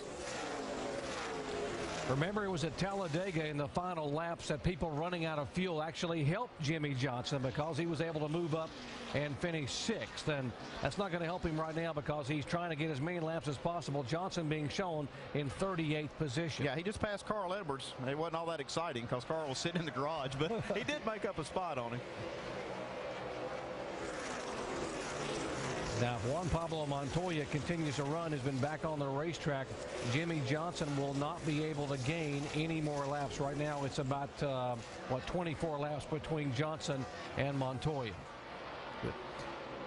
Montoya needs to be on the track 2 more laps, and Jimmie Johnson and then will be frozen and finish in 38th position. And it's just a matter of where can Mark Martin finish. Can these other guys make it? And if he's going to definitely have to pit, where is that going to put him in the finishing lineup? And if you're Mark Martin, chasing this guy for the win, but also chasing Jimmie Johnson for the championship, and you've been doing it for 27 years, this could be a major, major day, because you know you got a great car going to Phoenix, and you got a really good car going to Homestead. Yeah, but let's face it, it's going to be around 70, 80-point lead for Jimmie Johnson, so it, really could have been a lot worse for Jimmie had the 5 car had a little better day going, and maybe not as many cars fell out. So it's kind of worked out a little bit in Jimmie's favor. And you can see as the 1 car comes onto pit road, it looks like maybe a little bit of short pitting, but you can see that Jeff Gordon had gone back by the 18 car, so Kyle is saving some fuel right now. And if you cannot make it short pitting, you need to try to run as many laps as you can on good tires. That's the thing they're trying to do here. They're get in here, get fresh tires, have some time left here to make time up on the rest of the cars that do pit. So they only got right sides. Don't need a lot of fuel to make it to the end, so they didn't want to waste a lot of time on pit road getting the extra tires. Remember, Truex came in. He was running in the top 10. He came in now with 24 laps to go. There comes the leader by. Now the 9 car of Casey Kane, who had been running in the top 12 and now being shown a lap down in 18th position, is having some issues. Yeah, he's on 7 cylinders. This car's been sick for the last few laps, and I'm sure he's just trying to nurse it to the finish. But if it blows up and a ton of smoke comes out of it, NASCAR will have to throw a caution. So guys that think they can make it on fuel are praying for this thing not to blow up, and vice versa for the other cars. Whoa. Well, he just did get above the 17 car of Kenseth, who was coming in. Yeah, that's one of the other things that makes this pit road so difficult. You stay right on the racetrack until you get to the pit road entrance. Got to make sure you hustle down, but don't speed at 45 miles an hour. Jamie. Well, Matt Kenseth, guys, as I reported, he was going to be about 10 laps short, so they're going to pit and go for it right now, fill it up. Let's see what they do here. It's going to be an audible call, right sides only for Matt Kenseth, guys. Kenseth down and away now, battle for second position. Rudeman in the 0-0. The 2 of Kurt Busch now beginning to move right in on him. Remember, the 1 car on fresh tires has already been on pit road on and off. That's Truex, and he should be able to go by the 0-0 pretty easily. Although right now he's hanging about a couple of car lengths back. Well, as we said, that 2 car went the longest in that last green flag stint. So he has the most fuel of anybody there. He's got a fast race car on top of that. You would think that he would be sitting pretty much in the catbird seat at this moment, but he's not sure what kind of strategy his brother's on either. I think they probably know that the 0-0 of David Rudeman, who pitted quite a few laps before that, actually 3 laps before the 18 car did, he probably is not going to be able to make it.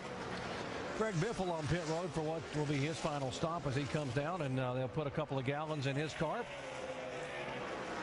And put some tires on also. Jamie? And it'll be the same call for Greg Biffle. Right sides only, get as much fuel as it takes time to put those tires on. Should be about 7.5 seconds. Good 2-tire stop for Greg Biffle. AJ Allmendinger is on pit road. He got 2 right side tires as well and heads back out. Allmendinger again with a good run, was running in 12th. Tony Stewart has decided to come down pit road as well at this point. Remember, they were about 6 laps short, so they'll short pit by just a little bit. His car not handling quite to his satisfaction. They will make a little wedge adjustment in the left rear of that car. It's going to be 2 tires for Stewart as well. And up on the wall are Mark Martin's guys. He'll be pitting soon in addition. So he is down and away. Come back on the racetrack. You see the battle for second heating up on the right side of your screen as the 2 car Kurt Busch now moving in right on the back of the 0-0 of David Rudeman. I'd have to say somebody like Mark Martin needs to stay out there as long as they possibly can, just in case a caution would come out. They don't want to get caught in that position, so they need to play this as long as they can. They need to be careful, though. A lot of these cars that are pitting, all of them are going down a lap, but here comes Mark. They'd get the wave around if the caution did come out, if the leaders did pit. 39's in Newman. Shannon. Ryan Newman said, come on, guys, let's go for it. Tony Gibson said there's no way that we're going to make it on fuel. It's going to be right sides only for the 39. Dave. And to DJ's point, some crew chiefs are gambling that there will be a caution, including the 31 of Jeff Burton staying out for now. Actually, Burton is on pit road as well. They quit gambling. Mark Martin's on pit road. They'll take on 2 right side tires and get him the splash of gas. He needs to go to the end.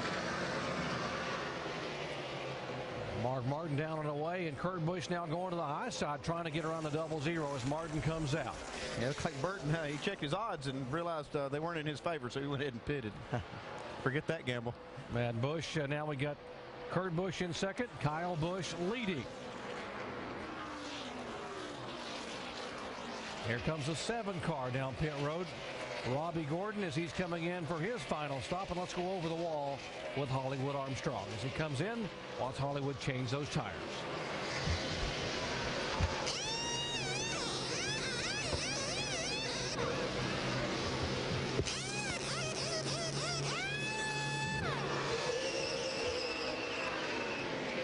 Two tires and Robbie's down and away. 14 laps to go, and if you're Kyle Busch, I guess you know you got to make a pit stop, and really the last thing you may want to see is a caution flag because of the issues you've been having most of the day on restarts. I think he might take his chance, though, especially if he's going to definitely have to pit.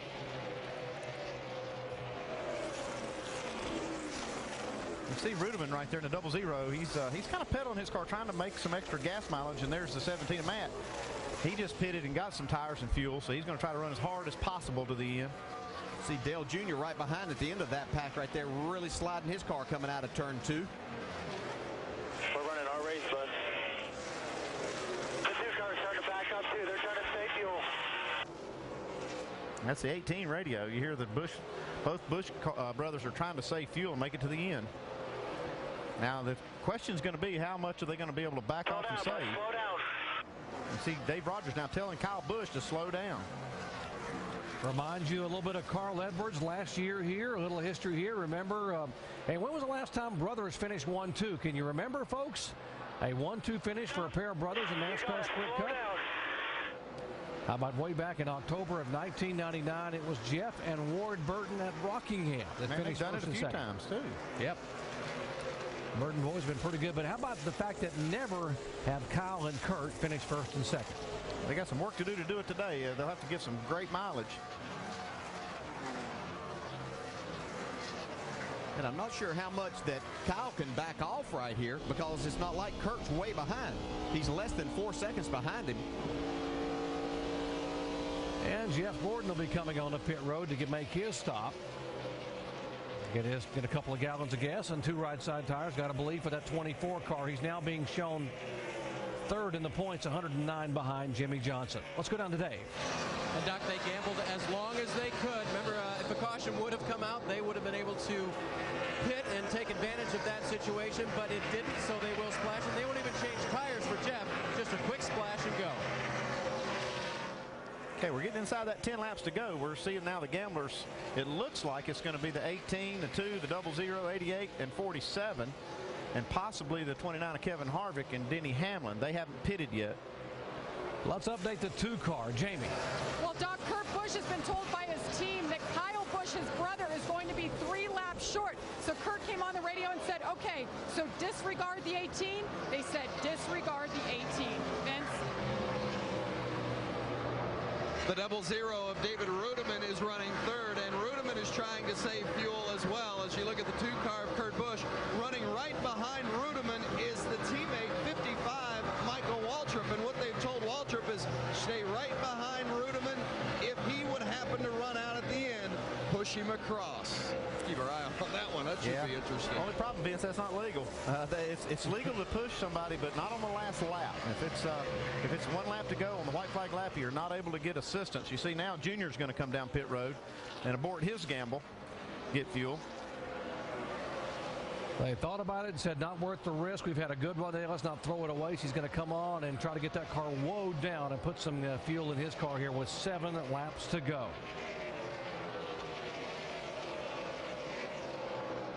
Shannon. Dale Jr. bringing his car down pit road. It is going to be a splash and go, and that will be all for the 88 car. There he goes. so he's out of his pit box. A little bit of fuel there to get that thing refired, and Junior's not firing. He's rolling, but the car is stalled on pit road. Trying to get it refired and still rolling, but not coming up.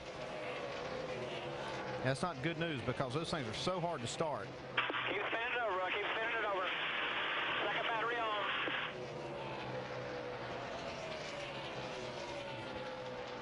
Trying to get him fired. Lance McGrew watching there.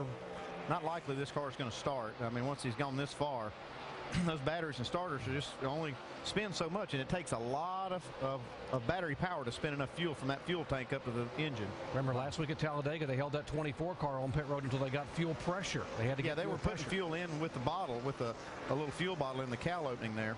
Here comes Rudeman. He's not going to be able to make it. He's out of fuel. Yeah, they're going to let the 88 sit there on pit road, or could that possibly bring out a caution? I mean, it's not on the racetrack, but it is a hazard on pit road. He is in the middle of pit road. Here comes the 00 down for his final stop. Vince.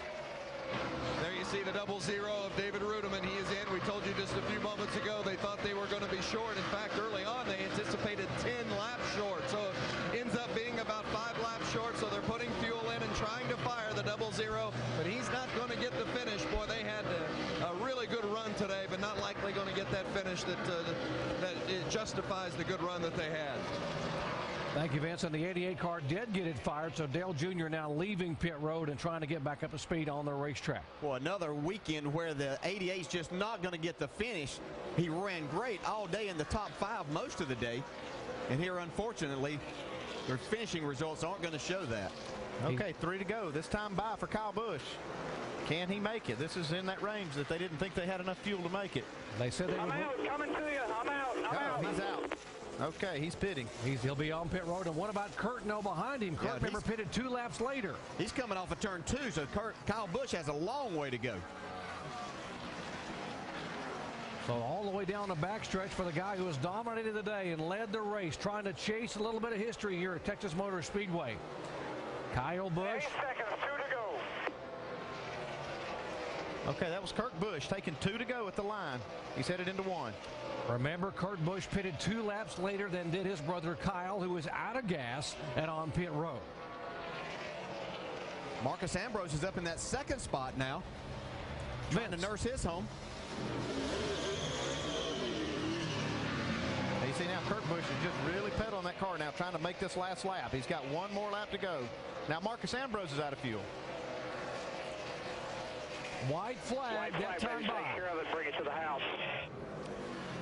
Kurt Busch trying to milk it for 1 more lap. He has never won at Texas Motor Speedway. And Kyle Busch still sitting on pit road, not able to get refired. Just barely rolling. Kurt Busch's lone win in 2009 was on a 1.5-mile track, a sister track to this one at Atlanta Motor Speedway down in March. A year ago, Carl Edwards stretched the fuel mileage and won it here. And once again tonight, the fuel mileage works, and Kurt Busch will go to victory lane here at Texas. Nice, great job out there. Woo! Way to go, guys! Awesome deal. How's the old tortoise versus the hare, baby? Woo! Yeah, baby, way to do it, baby. Way to save that gas, man. Great job, everybody. They're still waiting on the 2nd place car to cross the line. Looks like it's going to be Kevin Harvick. If he can make it around, he's trying to. Nope, it's going to be Denny Hamlin. Harvick goes by for 3rd. Or actually, no, further back net, Kenseth will be up there. Mark Martin's going to end up in 4th spot. And Kevin Harvick was coasting along out of field. There's Mark Martin. He finishes 4th, and now the points margin down to 73 unofficially. And there's Jimmy Johnson. Johnson will be credited with finishing in 38th position, 129 laps down. So 184-point lead when the day began now is down to 73 points. And how about $1 million bonus to Michael McGee, the Dickies American Worker of the Year? Michael, 25 years of age, out of Broken Bow, Oklahoma, who's an agricultural teacher. He said he would use the money to initiate a scholarship for students in need. How about that? And I bet you that young man. Oh, don't you know he was breathing hard those last couple laps. Wow. $1 million though. Well, Kurt Busch ran great all day long and then saved fuel when he needed to. Dave? And I see Kurt still running. How much do you think is left in the tank, Pat? I don't know if he'll make it back or not. We were pretty close to running out there, but once everybody started pitting, we were able to save a little more. And as soon as Kyle ran out, we saved as much as we could. So hopefully he'll make it back around. If not, we'll see him in Victory Lane. We'll spray a little bit of Miller Lite, and we'll have a good time tonight. How about winning this race and winning somebody $1 million? That's awesome. You know, I'm real happy for that guy. I think he said he's going to give us all half. I'm not sure, but that's what we're kind of hoping for. Yeah, but Pat's leaving the team, so I'm not sure if that's going to work out or not. Great day today for Kurt Busch and everybody on this team. And the backwards victory lap there, Kurt Busch, he did it in Atlanta back in the spring. Being able to pay tribute and wave to the fans. And how about That's that? pretty cool. 2 years in a row, fuel mileage, able to milk the fuel mileage home and get to victory lane here at Texas. And what a day for the point standings. A totally new chase for the NASCAR Sprint Cup. Just 73 points separates Mark Martin from Jimmy Johnson. Look at Gordon, he's only 112 back. Kurt Busch, Tony Stewart. So you got 5 drivers less than 200 points back with 2 races to go. And Mark Martin knocks 100-plus points off of that lead. He's got to feel like he's got a shot at it now.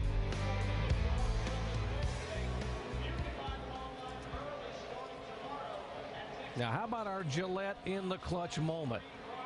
And it was the pit stop by these guys on lap 278. They had to get in and out, and they had to get it completely full of fuel. Yeah, they made it at just the right time, told Kurt to save fuel. He did a great job doing that. They told him not to race his brother, Kyle, because they were going to run out of fuel. They did, and it worked out perfectly for this 2 team. They waited 2 laps longer than other people, than Kyle Busch to pit, and that 2 laps made the difference. To find out how your favorite athletes prepare for success, go to ESPN.com, search Locker Room Report.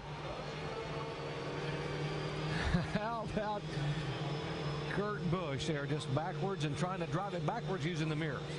Let's hear from Jimmy Johnson. Vince.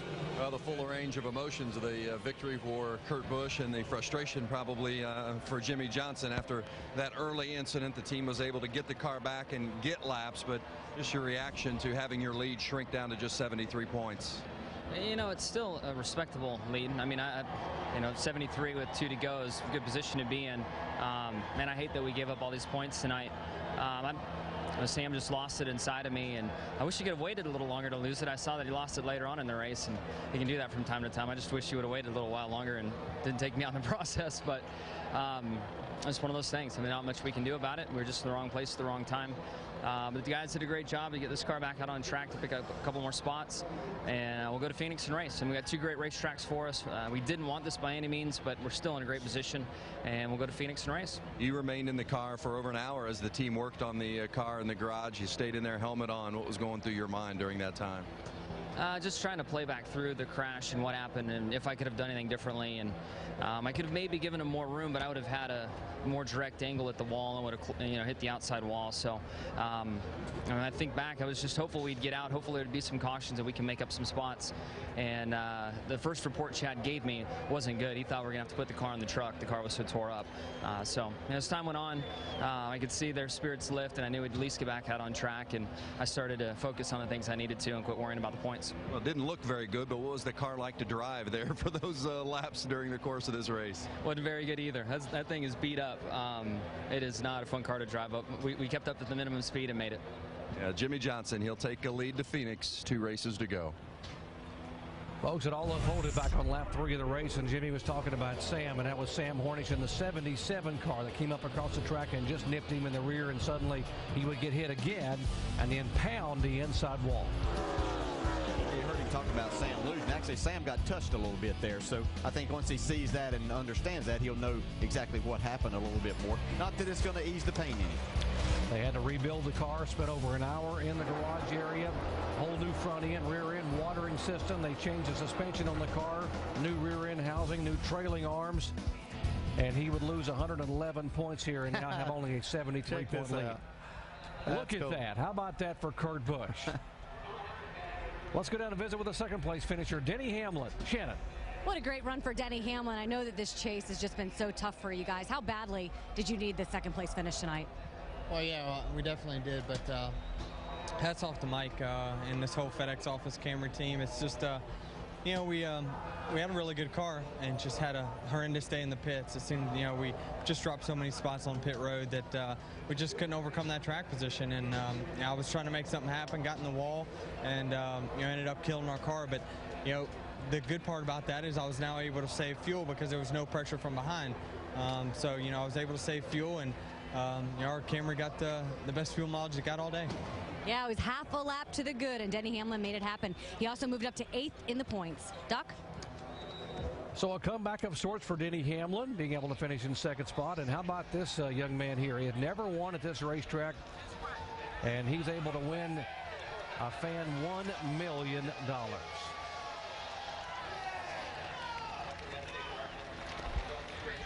It is a Miller Lite beer bath down here. What a celebration. They had to push you into victory lane here. Kurt, what is going through your mind with a few laps to go? You're like, are you sure? I don't need to worry about the 18. What's going on, and how much did it take to conserve? Yeah, I saw him peel off a couple laps before us, and I wanted to get to him, but I didn't want to get there too fast. You got to save a little bit of fuel, but yet I knew what we had for fuel mileage. I was confident in my guys' numbers. They gave me what I needed to win today. A great Miller Lite Dodge.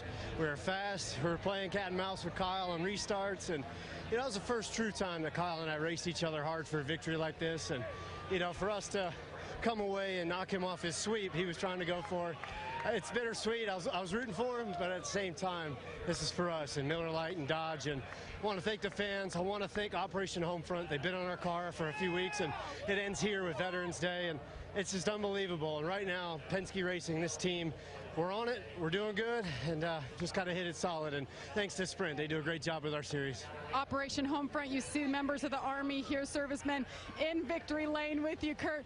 Let's talk about your crew chief, Pat Trice. And I talked to him today, and it's like, hey, a win would be everything. You guys have 3 races to go, 2 more now. What does it mean for you to get back to victory lane with him? Well, I don't know what the future holds, and so for me, we got to get the best we can right now, and this is what Pat feels as well. He doesn't know what his future holds, and we just want to work together the best that we can. We want to give this the best that we can, and right now to come away on top, it shows our commitment. It shows this team's commitment, and right now back with the engineering department, I held them back from bringing this car, and they wanted to bring this car, and so I got to thank them, Tom German, our body hangers. This was something special. The engine was there for the power, and most of all, the fuel mileage, so thanks to Dodge for that. And it was a brand new race car, and you brought her to victory lane in one shot. 29 races. Kurt Busch is back in victory lane.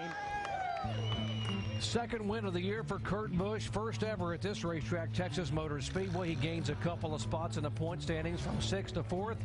And unofficially, Kurt will be credited with leading 6 times for 89 laps. The backward victory lap, a smiling Kurt Busch. And how about a young man that won $1 million, Michael McGee, $1 million richer because this guy went to victory lane tonight.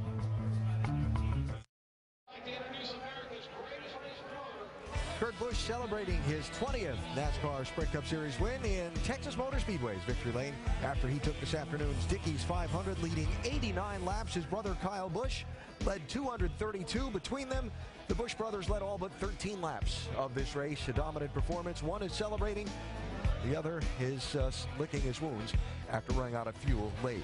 The other big story on the day, besides Kyle Busch coming up short in his bid for the triple, the championship, Jimmie Johnson in the early wreck, finishing this race in 38th spot, while Mark Martin managed to overcome the fuel strategies going on late, Rusty and Brad, to finish 4th.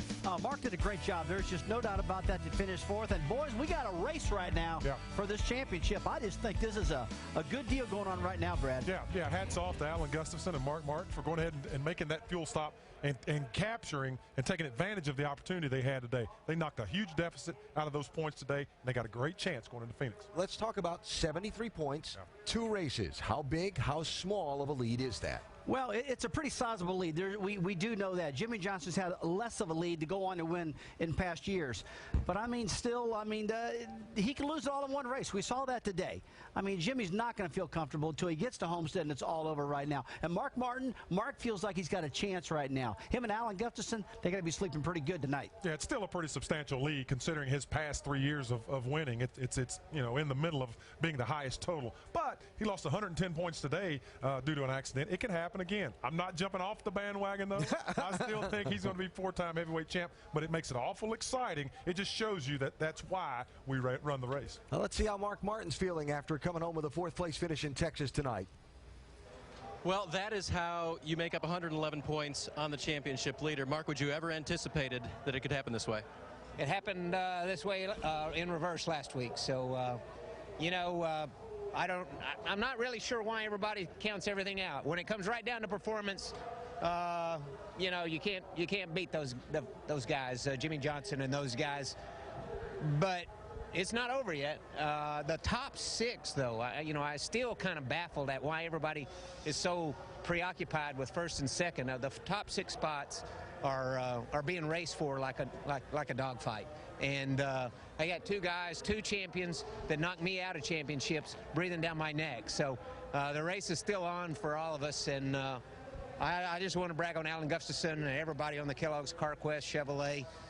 We were junk yesterday.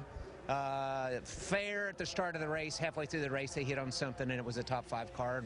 We clawed our way back into the top 5 with it. I can't believe it. It is so much fun to drive their race car. Mark, 73 is a lot to make up in 2 races. How is your performance, and do you think you can go at least head-to-head with the 48 and see what happens again?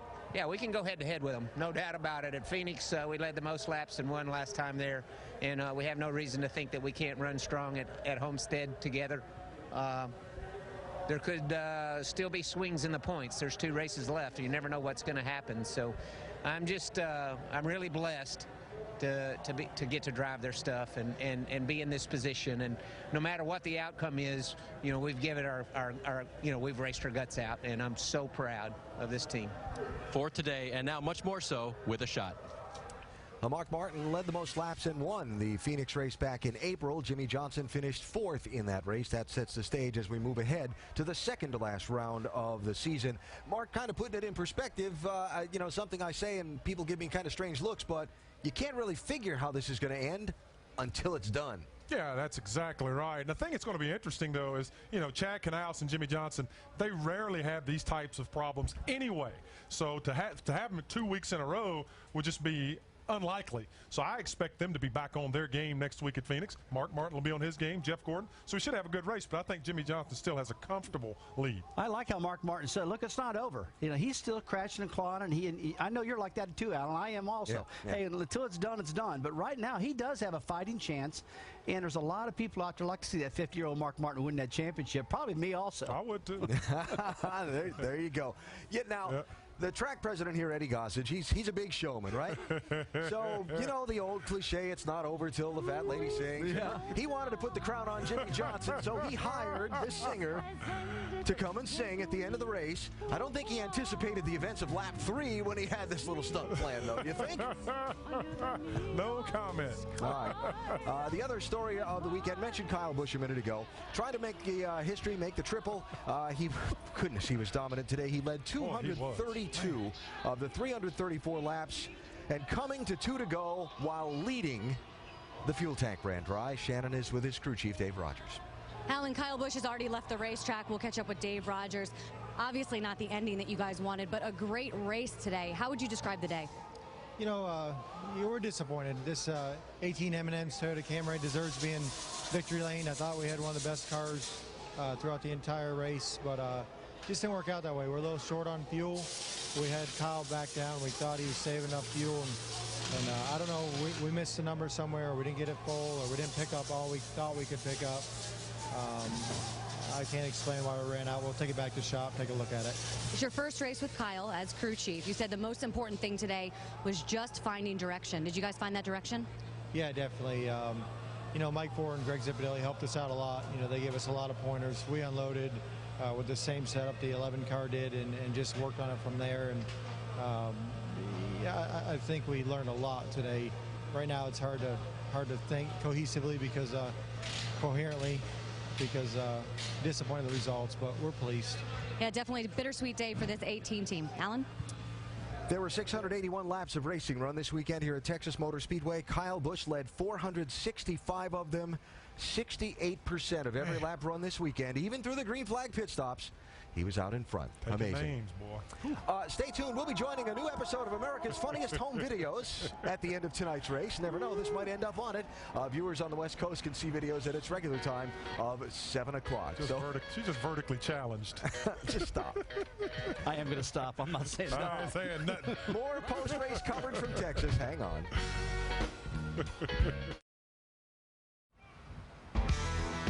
The chase for the NASCAR Sprint Cup. Today in Texas, the picture changed a little bit, leading us on to the final two. Phoenix International Raceway, the Valley of the Sun next Sunday, and the Homestead Miami Speedway for the final in 2 weeks. Both